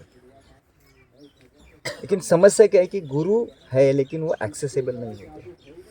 और मैं कहता हूँ ना कि शास्त्र में एक काउंसलर मार्गदर्शक का कोई नाम ही नहीं है। मैं शास्त्र में ऐसा कुछ सुविधा है ही नहीं। ये हम शास्त्र के खिलाफ बोलेंगे तो चलेगा, लेकिन परिस्थिति ऐसी है, समझ रहे ना। क्योंकि जब शास्त्र का निर्माण किया गया तब संस्था नहीं थी, प्रचार इतना नहीं था। एक गुरु के 25-30 या 50 शिष्य होते थे, और पर्सनली गुरु उनको पूछता था आपकी पत्नी कैसी है, पत्नी की तबीयत ठीक है क्या, वो भक्ति करती है क्या, आपका पुत्र कैसा है, वो स्कूल में जाता है कि नहीं। समझ रहे ना, गुरु को अपने शिष्य का पूरा फैमिली बैकग्राउंड पूरा पता होता था। आज बताइए मुझे, इसलिए सब देना मतलब ये जरूरत हो रही है, इसलिए दिया जा रहा है। समझ रहे? एक एक जैसे आपने बताया कि जो मार्गदर्शक होता है कि वो जिसको मार्गदर्शन कर रहा है उसके गुरु का मनोभाव पता होना चाहिए, तो ये वो कैसे करेगा कोई जी? तो फिर वो आपका मार्गदर्शक नहीं बन सकता। नहीं तो क्या हो जाएगा, रसाभास होगा कि नहीं। हाँ, मतलब उसको करने का प्रक्रिया क्या होगा? कोई मार्गदर्शक उस स्तर पर है तो उसको पूरा जनरली हर एक जितने भी कुछ गुरु है, हाँ, या आपसे कोई मार्गदर्शन लेना चाहता है ना, तो जो मार्गदर्शन लेना चाहता है वो कौन से गुरु का शिष्य है, उसके उन गुरु का मनोभाव आपको पहले जान के लेना चाहिए। क्योंकि बहुत इजी होता है जब हम गुरु के वाणी को उनके सामने प्रकट करते हैं।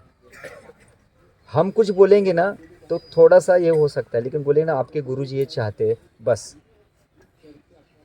अरे आपके गुरुजी ये चाहते हैं, ऐसा है क्या, फिर हरे कृष्ण क्लियर उसमें जो होना। नहीं तो फिर मार्गदर्शन नहीं कर सकते। मार्गदर्शन मतलब अपने मन से कभी नहीं।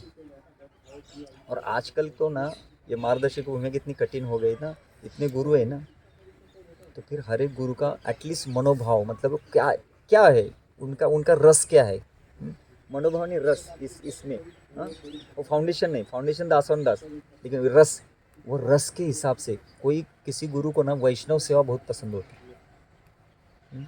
तो अगर कोई आपको मार्गदर्शन लेने के लिए कोई आएगा और आप बोलेगा प्रभु जी वो वैष्णव आता है लेकिन उनकी सेवा मुझे करने की इच्छा नहीं, तो आप क्या बोलोगे, अरे बाबा आपके गुरु को ये पसंद है, आपके गुरु का रस ये है कि उनको वैष्णव सेवा पसंद है, क्या करेगा वो, अरे मेरे गुरु को अच्छा लगे मैं करूँगा। हाँ, ये होना ही चाहिए प्रभु, नहीं तो फिर कठिन होता है। इसलिए मैं बोला ना, ये जो कुछ 6-7 पॉइंट मैंने बोले ना, ऐसा व्यक्ति मिलना भी मुश्किल है, कठिन। बस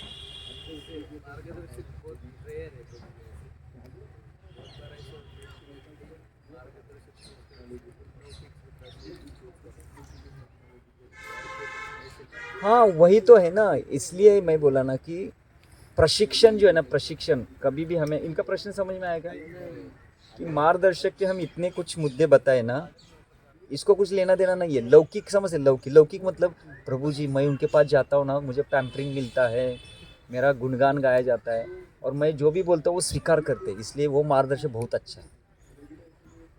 समझ रहे हैं ना, इसको लौकिकता कहते हैं। लौकिकता मतलब मेरे पसंद वाले, प्रेम भी है और मैं कुछ भी बोलता, कोई सिद्धांत नहीं, कोई नियम नहीं, कुछ नहीं, कोई गुरु साधु शास्त्र नहीं, बस लौकिकता यानी बस मेरा उसके ऊपर प्रेम है, शास्त्र का कुछ लेना देना नहीं, गुरु का कुछ लेना देना नहीं, साधु कुछ लेना देना नहीं।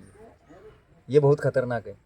इसलिए मार्गदर्शक बीच में होता है और हर बार वो गुरु साधु शास्त्र को कनेक्ट करेगा। नहीं तो लौकिकता में अगर हम जाते हैं तो निश्चित रूप से हम कभी यशस्वी नहीं होते। लौकिकता यानी गुरु साधु शास्त्र को स्पर्श न करते हुए अपने व्यवहार के द्वारा, अपने पर्सनल रस के द्वारा, अपना पर्सनल मनोभाव के द्वारा व्यक्ति को प्रचार करना। फिर क्या होता है, जब हम संशय को निवारण करते तो हम अपनी मन की बोलेंगे, लेकिन कभी भी नहीं। आप ध्यान में रखिए, अगर आपको कोई भी सॉल्यूशन चाहिए ना, तो आपके मार्गदर्शक पूछना चाहिए, प्रभु जी इसको शास्त्र का कोई कोटेशन है क्या, या गुरु जी हमको जो बोलते हैं कि कोई आचार्य ने इसको कहा है क्या। आपका उत्तरदायित्व ये है, और उनका उत्तरदायित्व ये है कि आपको बताना कि ये ऐसा है। ठीक है। और सबसे, हाँ, एक मुद्दा मैं भूल गया, मैं बोला ना कि मैं इसमें लिखा नहीं, भूल गया, एक सबसे महत्वपूर्ण है, जो मार्गदर्शन करता है ना वो व्यक्ति परंपरा में होना चाहिए। वो किसी दूसरे परंपरा के साधु का अगर प्रेरणा लेता है, प्रोत्साहन लेता है, तो ऐसा मार्गदर्शक नहीं हो सकता। क्योंकि जिस परंपरा को हमें कनेक्ट, परंपरा तो हमने कल देखा ना, जहाँ परंपरा से चालू होती, उस परंपरा का वो व्यक्ति होना चाहिए। हम मार्गदर्शक को दूसरे परंपरा से लेके उनसे मार्गदर्शन नहीं लेंगे, बिल्कुल नहीं लेंगे। ऑथोरिटी भी वैसा नहीं होना चाहिए। देखो, अथॉरिटी में बोला ना, अथॉरिटी टेम्पररी होता है, वो रहे या ना रहे वो टेम्पररी होते हैं, कुछ साल तक रहेंगे।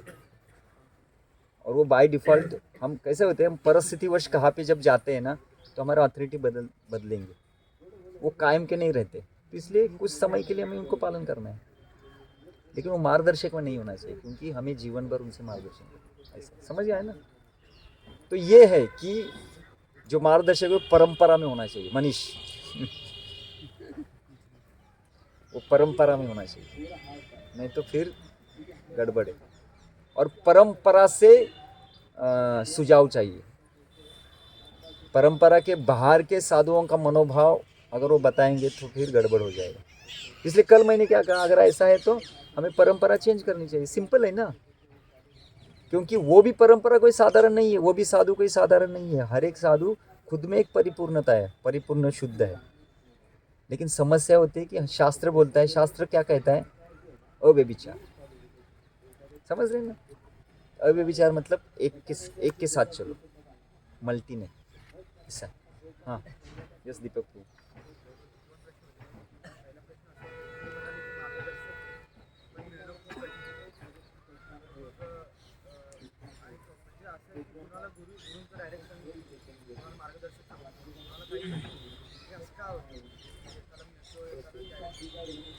नहीं, ऐसा क्यों होता है?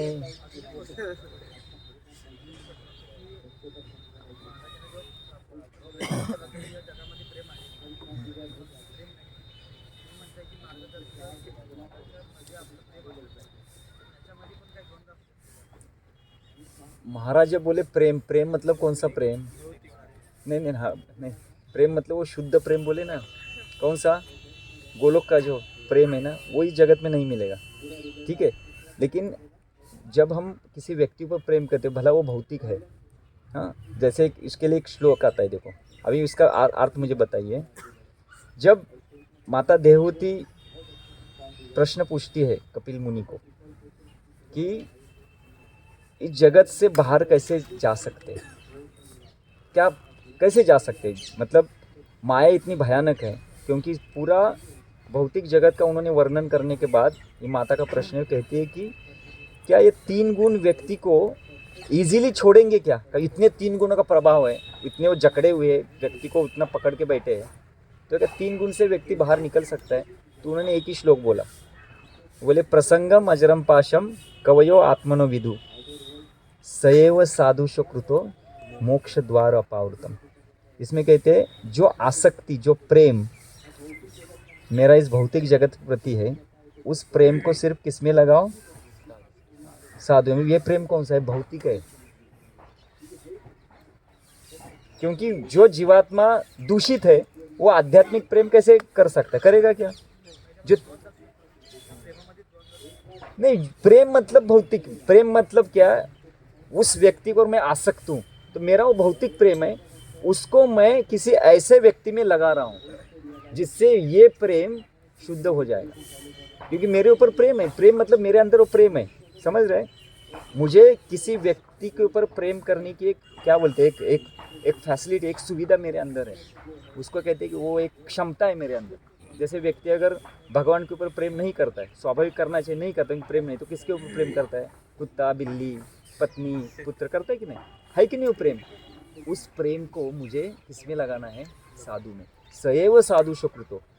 आसक्ति यानी प्रेम, उसको हम साधु के ऊपर लगा लेते हैं ना, मोक्ष द्वार पर, आपका मोक्ष का द्वार खुल जाएगा। पहला वाला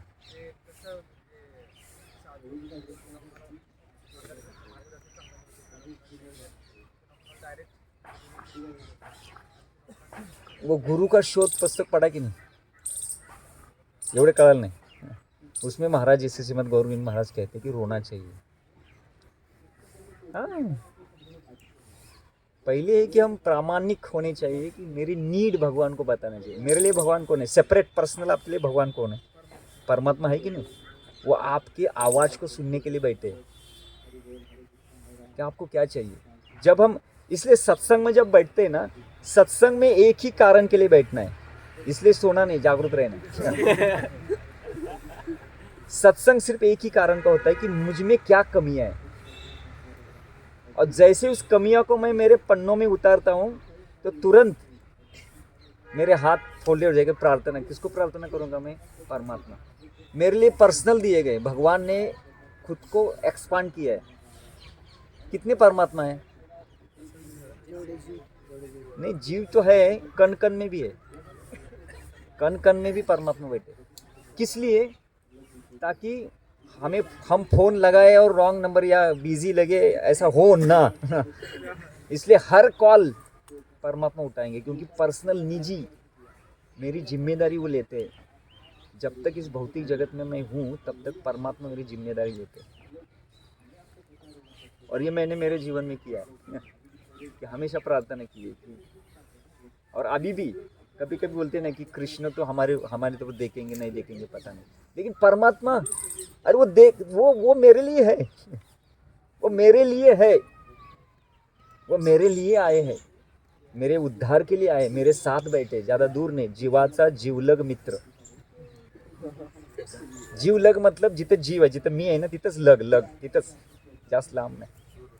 कंटिन्यूस प्रार्थना केली पाहिजे। जब हम प्रार्थना करेंगे ना तो परमात्मा हमारी इच्छा पूरी करते हैं, वो वहाँ पे ही बैठे हैं। हाँ, बिना रोए हुए कुछ मिलेगा नहीं। आध्यात्मिक मार्ग में बिना रोए कुछ नहीं होता। वो एक नासिक के साधु, क्या उनका नाम, हरिपार्षद ने एक ग्रंथ लिखा उनके, हरीश। हाँ, उन्होंने वो गोपियों का है ना, गोपियाँ जब रासलीला में भगवान जब अंतर्धान हो जाते हैं, तब गोपियाँ ढूंढती है, सब जगह भी ढूंढती है, इधर उधर ढूंढती है, लेकिन उनको जब कृष्ण नहीं मिलते ना तब वो रोती है, उनका क्रंदन चालू होता है, तो भगवान प्रकट हो जाते हैं। तो वहाँ पे वो लिखते हैं कि जब तक हम रोएंगे नहीं ना तब तक भगवान मिलेंगे नहीं। लेकिन उन्होंने पहले प्रयास किया, पहले रोए नहीं। हम क्या करते, अच्छा रोना है क्या, हाँ करके शुरू करेंगे। ऐसा नहीं, प्रयास नहीं, कि क्रंदन तब आता है जब हम प्रयास करते हैं और होता नहीं, तब क्रंदन होता है। और ये हमारी पूरी गुरु शिष्य परंपरा ये मैसेज हमें देती है कि क्राई क्राई क्राई, समझते? क्राई क्राई क्राई नहीं, try try try but don't cry. यहाँ पे उल्टा होगा, पता नहीं क्या होगा। लेकिन है, परंपरा का तो मैसेज यही है कि क्राई। ठीक है, यस, हरे कृष्णा। गुरुजी, स्टार्टिंग फेजमध्ये कसं करणार की आपला मनोभाव, आपला रस काय आहे आणि आपण जे मार्गदर्शक चूज करतोय किंवा गुरु चूज करतोय त्यांचा रस काय आहे? विवाह कैसे होता है? कैसे होता है विवाह? दोघांना एकमेकांना आवडतं. आवडतात, पण आवडेचे अगोदर काय ते करतात की नाही? विचार मंथन होतं, भेट होतं। हाँ? विवाह छोड़ो, प्रेम कैसे होता है बताओ? नहीं माहिती।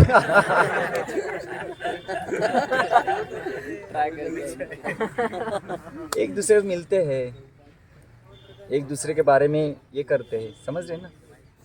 तो जब तक हमें मतलब जिनसे हम मार्गदर्शन लेना चाहते हैं उनके बारे में हमें जानकारी लेनी चाहिए। वैयक्तिक रूप से डायरेक्ट उनके साथ बात करते हुए जानकारी लेना चाहिए, मतलब उनके साथ बात करते तो मनोभाव समझ में आते कि नहीं, और उनके पास जो है उनसे उनका मनोभाव जान के लेना कि कैसे है, क्या है। तो हमें पता चलता है इनका ये है, ऐसा है, क्योंकि ये एक दिन की बात नहीं है, समझ रहे ना। मतलब मार्गदर्शन किससे लेना है, एक दिन की बात नहीं, हमें जो ये करना पड़ता है। लेकिन ये महत्वपूर्ण है, शास्त्र में ये दिया गया नहीं, लेकिन अभी के परिस्थिति में बहुत महत्वपूर्ण है, मार्गदर्शन होना चाहिए। ठीक है, तो थोड़ा समय जाता है। आणि प्रभूजी तुम्ही बोलले की त्या प्रभूजींना जो प्रेम आपण आईबाबांवर करतो किंवा बाकीच्यांवर करतो तो आपण गुरूंप्रती केला पाहिजे, पण तो पण तर भौतिक असतो. मग भौतिक प्रेम आहे म्हणून त्याला आध्यात्मिक करायचं म्हणून चांगल्या व्यक्तीवर लावतोय ना. मेरे पास भौतिक प्रेम है, मैं प्रेम कृष्ण के ऊपर करूँगा तो वे प्रेम कैसे हो जाएगा, आध्यात्मिक हो जाएगा ना. भक्ति क्या कहती है, मतलब हमारे आचार्य क्या कहते हैं, जो भी हमारे पास है वो भगवान की सेवा में लगाओ. काम कृष्ण कर्मार्पणे, लोभ साधु संग हरि कथा, क्रोध भक्तजन द्वेषी, मोह किसमें, इस भौतिक जगत. हाँ नहीं, मोह ऐसा कुछ तो ऐसा, हर हमारे अनर्थ को सेवा में लगाओ कहा गया. क्यों, क्योंकि मेरे पास वो मेरी एसेट वही है, मेरी संपत्ति वही है. काम क्रोध लोभ मद मोह, मत्सर को छोड़ के बोले मत्सर को बाजू हट जाओ, बाकी जो 5 है ना उसको सेवा में लगाओ, शुद्ध हो जाएगा. ऐसा है, जो है मेरे पास वो लगाना. ठीक है. यस. प्रभूजी काउन्सिलरला गुरूंचं मनोभाव जास्त माहीत असतं, मार्गदर्शन, तो फिर वो मार्गदर्शक बन गए ना आपके. मैं क्या बोला, अगर अथॉरिटी का मनोभाव अच्छा, गुरु का मनोभाव पता है आपके, और अथॉरिटी के ऊपर का प्रेम है, तो आपको अथॉरिटी काउंसलर है, आपको अथॉरिटी मार्गदर्शक है, जरूरी नहीं ना. अगर प्रेम नहीं है तो प्रेम नहीं है तो फिर गड़बड़ है, फिर प्रॉब्लम है. फिर आप कैसे उनके सुनेंगे, अगर दोनों क्योंकि बोलेंगे वो अथॉरिटी बोलता ना ये नियम है, तो हम मन में क्या विचार करते हैं, का मीच दिसलो का फक्त नियम सांगायला. लेकिन अगर जिसके ऊपर प्रेम होता है ना, वो बोलेगा नहीं कि ये नियम है, वो क्या बोलेगा, तो आपको ये करना है. यस, आप बोलेंगे कि नियम है क्या, पॉलिसी है क्या, ये कर रहे हैं, बोलेंगे आप. अगर एक विषय में अगर दोनों की बातें अलग अलग है तो किसकी सुनना चाहिए, मार्गदर्शक. मतलब काउंसिलर को, मतलब गुरु की मतलब बहुत नजदीक रहता है. तो फिर आपकी, इसलिए बोला ना मैं कि आपको, अगर कोई व्यक्ति परंपरा के खिलाफ जा रहा है, मत अलग, मतलब क्या है, कोई व्यक्ति तत्व में अगर अलग अलग बोल रहे हैं तो गड़बड़ है. तत्व एक ही होना चाहिए. सेवा में अगर बोल रहे हैं कि सेवा करने में, सेवा में बोलते कोई भी सेवा ले लो ना, प्रॉब्लम क्या जाता है, क्योंकि कोई भी सेवा आपका उद्धार करेगा, है कि नहीं. तत्व में गड़बड़ कोई कर रहा है तो फिर प्रॉब्लम होता है. समझ रहे हैं ना. तो इसलिए प्रेम ये महत्वपूर्ण भाग है. प्रेम जिसके ऊपर होता है ना, फिर वो अथॉरिटी हो, गुरु हो, काउंसलर हो या मार्गदर्शक हो, एक ही व्यक्ति सब कर सकता है, नहीं तो फिर 4 व्यक्ति आते. प्रेम नहीं इसलिए 4 व्यक्ति होते. प्रेम आएगा ना, बस एक सफिशिएंट. और जनरली होता नहीं, इसलिए इतना सब अट्टा पिट्टा करना पड़ता है, तो पीछे ऐसे.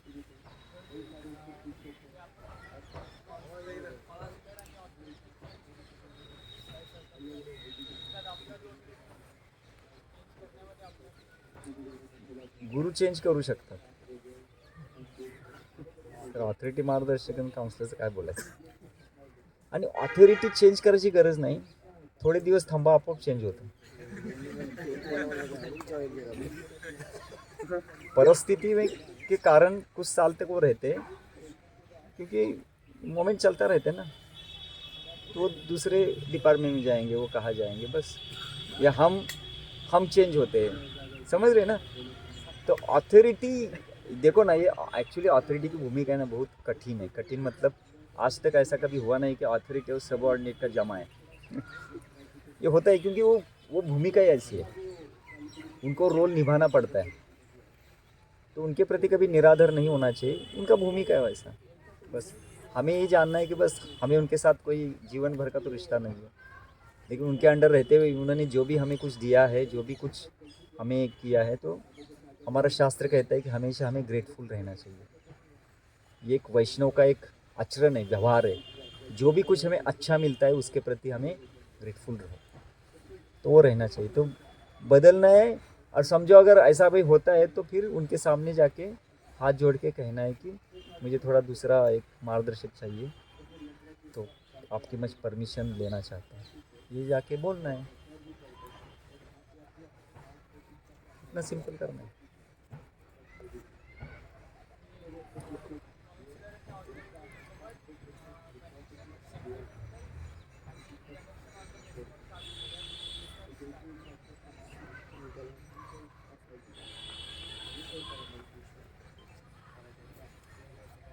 ऑथोरिटी के साथ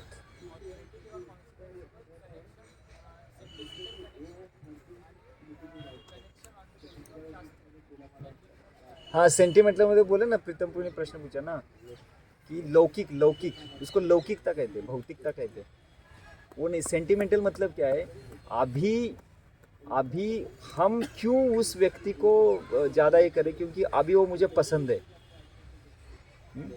शास्त्र के अनुसार नहीं, अभी वो पसंद है। पसंद क्यों है? क्योंकि जैसे मैं कहता हूँ वैसे होता है, जैसी मेरी इच्छा है वैसे हो रहा है, और मुझे कोई नियम पालन करने की ज़रूरत नहीं है। और वो कहते हैं कि अरे एकदम गुड्डा गुड्डी बोलते हैं ना, गुडी सब चलता है, क्या करने की ज़रूरत नहीं, बस हो जाएगा। तो एक बद्ध जीव को जब ये आवाज़ सुनने में कैसा लगता है कि ज़्यादा नियम नहीं, ज़्यादा तप नहीं, सब कुछ अच्छा है। किसने कहा है सुबह रोज़ उठने के लिए? जरूरी नहीं। मैं तो रोज़ उठता नहीं, तो मुझे कुछ हुआ है क्या? देखो बोलते अरे हाँ सही है ना। इसको कहते सेंटिमेंट। शास्त्र क्या कहते हैं? सततम, नित्य कहते कि नहीं। और उनको बोलेंगे नहीं प्रभु जी शास्त्र तो ऐसा कहते, अरे शास्त्र थोड़े हमारे लिए, कभी कभी तो होना चाहिए।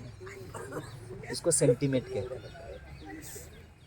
कभी भी शास्त्र के तत्व का कोई खंडन करता है और हमें अच्छा लगता है, उसको सेंटिमेंटल कहा गया। लेकिन कोई भी व्यक्ति अगर शास्त्र का खंडन, कोई व्यक्ति ऐसा कह सकते, देखो शास्त्र में ऐसा कहा है लेकिन मुझे जमता नहीं है, ये प्रामाणिक व्यक्ति है। समझ रहे ना? अगर शास्त्र में लिखा है और मुझे करना ही नहीं, मैं नहीं कर सकता क्योंकि मेरी कुछ क्षमता है, लेकिन बाबा तू करेगा तो तेरा कल्याण होगा, ये प्रामाणिकता है। लेकिन शास्त्र को अपने स्तर पे लेके आने का किसने किया है? और उदाहरण भी ऐसे कुछ देते हैं ना कि बोलेंगे देखो ये व्यक्ति कहाँ नियम का पालन कर रहा है, देखो उनके जीवन में क्या हुआ है। कभी भी कोई व्यक्ति नियम का पालन नहीं करता है तो उनके बाह्यकारी जीवन में समस्या आएंगी, ऐसा नहीं है। कोई व्यक्ति जीवन भर कृष्ण भावना में रह सकता है, लेकिन भक्ति में अगर किसी को प्रगति करना है ना, भक्ति की प्रगति क्या बोलते हैं, जो भक्त है वो बहुत ही संवेदनशील होता है। कि जैसे ही वो भक्ति में आगे जाता है ना, उसकी संवेदनशीलता बढ़ती है। वो छोटी भी चीज वो कभी भी ऐसा अस्वीकार नहीं करेगा, वो महत्वपूर्ण है। इसलिए दोनों फर्क है हर एक चीज में। शास्त्र और भावुकता मतलब क्या? अपने मन से अगर बोल रहे हो तो भावुकता है, लेकिन हर बार गुरु साधु शास्त्र का कनेक्शन वो बोल रहा है तो भावुकता नहीं। समझ इसको जैसे एक केस है, नहीं केस स्टडी है तो फिर क्वेश्चन ही केस स्टडी। गुरुजी जैसे मेरा संबंध मेरे मार्गदर्शक के साथ बहुत अच्छा है, मार्गदर्शक हाँ, और जो अथॉरिटी है उसके साथ भी मेरा बहुत अच्छा संबंध है। अभी प्रेजेंट में मान लीजिए कि मैं अपनी अथॉरिटी के साथ रह रहा हूँ और वो मुझे मार्गदर्शन कर रहे हैं अच्छे से, तो मेरे पास एक इंस्ट्रक्शन आता है मेरे मार्गदर्शक का कि आपको एक ये सेवा करनी है। अब वो सेवा कुछ ऐसी है कि बहुत ज़्यादा टाइम मुझे अपने शेड्यूल पर उस सेवा को देना पड़ेगा कि अथॉरिटी के द्वारा जो सेवा दी गई है मुझे वो अच्छे से हो नहीं पाएगी। तो उस वक्त ऐसा होता है कि मुझे मार्गदर्शक का भी मन रखना है, उनको भी खुश करना है, और जो अथॉरिटी है जिनके साथ मैं अभी रह रहा हूँ पूरे 24 आवर्स, उनको भी मुझे खुश करके रखना है। नहीं प्रभु ऐसा नहीं होता है। फॉलो द अथॉरिटी, इसमें क्या करना है? Follow the authority. मार्गदर्शक को नहीं, मार्गदर्शक बोलना चाहिए कि मार्गदर्शक इतना परिपक्व होना चाहिए। देखो आईडीसी का रूल है ये। आईडीसी कहते हैं कि एक गुरु अपने शिष्य को कुछ कहना चाहता है ना, तो उस टेम्पल का अथॉरिटी बोलेगा मैं इसको सेवा दूँ क्या? ये कौन बोल रहे हैं? गुरु का निजी प्रॉपर्टी शिष्य है कि नहीं? लेकिन गुरु को भी अधिकार नहीं है, अगर वो व्यक्ति दूसरे अथॉरिटी के अंडर है तो अथॉरिटी को पूछेगा। तो फॉलो द अथॉरिटी, इसलिए मैं बोला ना अथॉरिटी, फॉलो द अथॉरिटी कुछ समय के लिए रहते हैं। मार्गदर्शक को उनको ये बोलना चाहिए कि अथॉरिटी से एक बार बात मार्गदर्शक बोलने की जरूरत नहीं, मार्गदर्शक बोलेगा कि पहले अथॉरिटी को पूछो फिर करो। ये मार्गदर्शक की परिपक्वता है, समझ रहे हैं ना। पहले आप, मैं ये सेवा आपको दे रहा हूँ, आप जाकर अथॉरिटी से पूछिए, समझ, ये मार्गदर्शन है। प्रभु जी, बट अगर वो नहीं किया मार्गदर्शक ने, तो गड़बड़ है ना, फिर ऐसा नहीं होगा ना, फिर तो गड़बड़ हो जाएगा, फिर आपकी खिचड़ी होगी। नहीं, उसमें ऐसा रहेगा कि अथॉरिटी के साथ रह रहे हैं, आप उसके द्वारा दी गई सेवा नहीं करेंगे तो एक ऐसा माहौल बन जाएगा कि ये किसी और घर का है और हमारे घर में रह करके मतलब सेवा नहीं कर रहा है।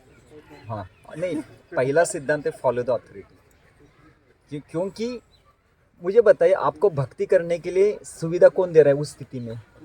फॉलो द अथॉरिटी, समझ रहे? नहीं तो फिर चेंज करना। जैसे देखो बली महाराज ने क्या किया, इमीडिएट अथॉरिटी छोड़ दी, बोले मैं आपको तिरस्कार करता हूँ, समझ रहे ना। एक तो आपको वो करना पड़ेगा। और उससे फिर हाँ difficult हो जाएगा, हाँ, इसलिए फॉलो द अथॉरिटी, छोड़ना पड़ेगा। Follow the authority. इसलिए कोई भी मार्गदर्शक हो ना, वो जब भी कोई जिसको मार्गदर्शन, उसको सेवा देगा ना, पहला कहेगा कि आप जाके आपके अथॉरिटी से कंसल्ट करो। अगर वो समय दे रहे तो करो, नहीं तो वो जो सेवा दे रहे वो मेरी सेवा है, समझ रहे ना। ये गुरु कहते हैं, इसे गुरु। तो इतनी परिपक्वता होनी चाहिए। नहीं तो क्या है, अरे मैं आपको मार्गदर्शन कर रहा हूँ, वो अथॉरिटी को क्या पता है, छोड़ दो उसको, मैं बोलता हूँ ना आप करो, तो आपका खिचड़ी हो जाएगा। नहीं, ऐसा नहीं होता, ठीक है ना। ओके। अरे बाप रे, बहुत प्रश्न है। कामेश्वरी सुरुवातीपासून एखादी हाँ का, अच्छा, त्यांचा प्रश्न सांगा, काय तुम्ही काय?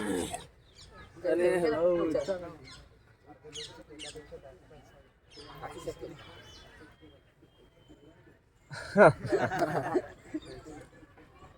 देखो, एक मार्गदर्शक ज़्यादा हो सकते हैं, कोई समस्या नहीं है, लेकिन एक जान में लें कि अब जब मार्गदर्शन बहुत मार्गदर्शन हो जाएगा तो आपकी हालत क्या होगी? कंफ्यूजन होगा कि नहीं? तो मार्गदर्शक अगर एक ही लाइन के अनेक है, एक ही लाइन के, तो कोई गड़बड़ नहीं है। लेकिन अलग रस के प्रभु जी, अगर अलग रस के मार्गदर्शक रहेंगे तो गड़बड़ होगी कि नहीं? समझ रहे हैं ना। तो एक ही लाइन के रहेंगे ना तो कोई प्रॉब्लम नहीं है। और आप ऐसा नहीं कहते कि अभी ये है तो उनको जाता हूँ, ये है तो उनको जाता हूँ। हे, त्या- तीन जे प्रश्न पहिला प्रश्न विचारला. इसलिए देखो देखो, पहले चीज़ है मार्गदर्शक मतलब क्या? मार्गदर्शक मतलब मेरे गुरु को कनेक्ट करने वाला व्यक्ति है। तो अगर वो व्यक्ति गुरु को कनेक्ट कर रहा है तो दूसरा व्यक्ति की क्या, फिर क्यों जाना उनके पास? क्योंकि मेरा निजी संबंध वो गुरु को कनेक्ट वो कर रहे हैं ना, तो फिर मुझे दूसरे मार्गदर्शक की जानी, क्योंकि मार्गदर्शक मतलब वो गुरु को कनेक्ट कर रहा है, वो साधु को कनेक्ट कर रहा है, वो शास्त्र को कनेक्ट कर रहा है, तो फिर क्यों मैं बाकी इनके पास जाए? आपण ज्या ठिकाणी राहत होतो त्या मार्गदर्शक त्या ठिकाणी कुठले आता तिथे मी जर दुसरीकडे गेलो तर माझ्याशी त्यांच्याशी संपर्क होत नाहीये म्हणून मी मार्गदर्शक चेंज करू शकतो. फोन फोन पण म्हणजे अवेलेबल अवघड आहे, मेल करा. हा, ते व्हॉट्सअप वापरत नाही. फोन नाही, आजकाल फोन आहे, साधे फोन वापरा म्हणा, फोन पण नसतो. मग जाऊन भेटा. मत चेंज, क्योंकि क्या होता है, देखो मार्गदर्शक और गुरु वो चेंज नहीं कर सकते, समझ रहे हैं ना, वो चेंज नहीं कर सकते. कुछ ऐसी स्थिति होती है अपवादात्मक उसमें चेंज हो, लेकिन नहीं चेंज होनी चाहिए. क्योंकि हमारे लिए वो मार्गदर्शक ही गुरु की भूमिका में है. वो हमें, देखो मैंने कहा है कि मार्गदर्शक वो है जिसको देखने के बाद मुझे लगता है मेरे गुरु ही बोल रहे हैं. उनको देखने के बाद गुरु की याद आती है. ऐसा व्यक्ति मार्गदर्शक होना चाहिए. बोला ना, साधारण बात है ही नहीं है. इसलिए दीपक प्रभु रोना पड़ता है, परमात्मा के सामने रोना पड़ता है. जो भी चीज़ मुझे चाहिए ना, बस हमें तीव्रता के साथ वो कहनी चाहिए, प्रार्थना में करनी चाहिए. मुझे ऐसा कोई व्यक्ति दीजिए, मुझे ऐसा कोई ये दीजिए, ताकि उनके साथ मैं रहूं और अच्छी तरह से मार्गदर्शन ले लूं. परमात्मा वो करेंगे कि उनके पास बहुत से ऐसे मार्गदर्शक हैं, वो उस डिपार्टमेंट के हेड है. नित्यानंद प्रभु. हाँ, ठीक है ना. हो प्रभू.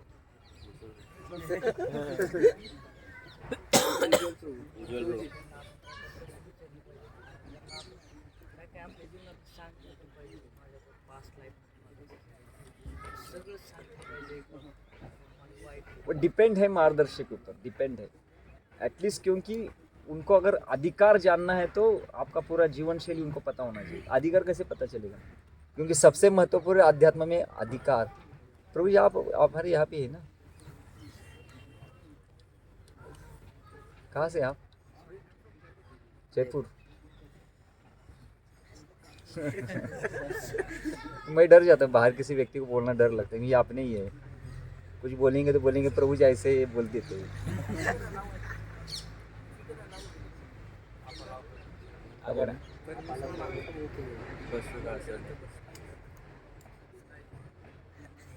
हाँ काय झालं? टाइम झाला का? अच्छा ठीक है भाई, ठीक नहीं, अगर अधिकार है ना, मार्गदर्शन अधिकार के ऊपर होता है। अधिकार अगर उनको समझ, कैसे समझेगा आपका अधिकार क्या है? और प्रेम, देखो ना, प्रेम जब प्रेम होता है ना तो पूरा पता होता है कि अरे ये है, वो है, ऐसा है, वो व्यक्ति का है, तभी प्रेम होता है ना। हाँ त्या गोष्टी पाठीमागे सोडून दिल्या आणि आता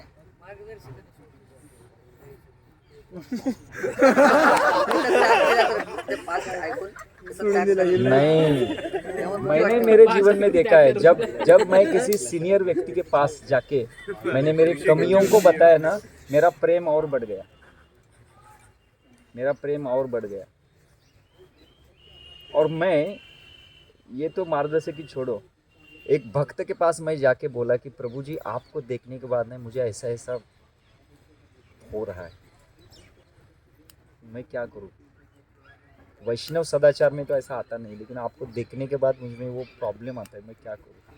मेरा और उनका प्रेम ज़्यादा बढ़ गया, समझ। ये भौतिक व्यक्ति को जाके मैं बोलता ना, वो हमारी मत्सरता द्वेष बढ़ जाता है। अध्यात्म में ऐसा नहीं होता है। एक भक्तों को पता होता है कि जैसे मैं दोषी हूँ वैसे ये दोष है, मेरे कारण उनको तकलीफ हो रही है, या वो इस परिस्थिति से ऊपर आया है, मैं भी उस परिस्थिति से ऊपर आया। तो कभी ऐसा होता नहीं कि अरे हमने बोल दिया कि मैं वो करता था, ये करता था, और उनको बोल दिया तो बोलेंगे अरे मेरे सामने क्यों है, दूसरी जगह जा, ऐसे तो नहीं बोलेगा उलट, और भी ये हो जाता है। और इस जगत में ना हम सभी कौन है? पतित ही है, इसमें डरने की क्या है? जो है वो खुल्लम को, क्योंकि अधिकार वहाँ से पता होता है। आध्यात्म में मार्गदर्शन अगर चाहिए ना तो मेरा अधिकार मेरे मार्गदर्शक को पता होना चाहिए। अधिकार उनको पता नहीं चलेगा ना, गड़बड़ होगी। आध्यात्मिक मार्ग अधिकार के ऊपर चलता है, समझ रहे हैं ना? भगवत गीता इसलिए तो बताई, नहीं तो पहले ही बोल देते भगवान जाके लड़ो। इतना सब कुछ, ज्ञान योग, अष्टांग योग, ध्यान योग, कर्म योग, उसमें कर्मकांड, इतना कुछ बोल रहे, क्यों बोल रहे? अधिकार, नहीं तो परोधर्म भयाओ। हरे कृष्णा। संकीर्तन एक लास्ट प्रश्न, लास्ट। दीक्षा घेतल्यानंतर गुरु आणि शिष्यामध्ये स्पिरिच्युअल कनेक्टिव्हिटी नसते आहे. जसं की प्रभुपादांना त्यांच्या गुरूंनी जेव्हा आदेश दिलेला की पाश्चात्य देशामध्ये म्हणजे आपला सनातन धर्माचा प्रसार करायचा, ते एकदा सांगितलं होतं ना, मग त्याच्यानंतर ते त्यांची कनेक्टिव्हिटी असल्यामुळे ते प्रत्येक कर्म भक्तिमय कर्म बनलेलं ना, तसं है ना कनेक्टिविटी। तो मार्गदर्शन वही कनेक्ट कर रहे हैं ना। कनेक्टिविटी मतलब क्या? वाणी के द्वारा कनेक्ट होना, वही तो वो कर रहे हैं ना। और प्रभुपाद जी क्या बोलते हैं? मैं मेरे गुरु से कभी अलग नहीं हूँ। तो वाणी को कनेक्ट होना ये गुरु का कनेक्शन है। इसलिए मार्गदर्शक क्या कर रहे हैं? वाणी को कनेक्ट कर रहे हैं, ठीक है ना। हरे कृष्णा। तो मैं नहीं है बस अभी उज्जवल को अपनी है उनको। तो ये देखिए, ये जो भी कुछ यहाँ पे चर्चा हो रही है, ये निजी अपना एक घरेलू मामला है, समझ रहे ना। तो इसमें आपको, मैं ऐसा नहीं कहता कि ये सभी बातें आपको स्वीकार करनी है। आपको स्वीकार करना है क्या करना है, ये आपकी जिम्मेदारी है, आपका सही खुद का एक स्वतंत्रता है। मैं अपने दृष्टिकोण से बता रहा हूँ, क्योंकि मैंने देखा है ये समस्या अभी विशेष करके जो भक्ति में 2 साल 3 साल 4 साल 5 साल 10 साल 15 साल 20 साल 20 समझ इतने आगे जाते हैं ना, फिर ये गड़बड़ चालू होता है। इसलिए मैं आपको ये बता रहा था कि जीवन में कुछ ये ना हो जाए। लेकिन अगर आपको किसी दूसरे का अच्छा लगता है तो निश्चित रूप से उसके पास जाइए, प्रामाणिक रहिए, एकनिष्ठ रहिए, उनको छोड़िए मत, कल्याण निश्चित होगा। लेकिन अव्यभिचार नहीं होना चाहिए, ये मेरा कहना है। बस जहाँ पे रहो एकनिष्ठ रहो। माम एकम शरणम। हरे कृष्णा। जय श्रील प्रभुपाद की जय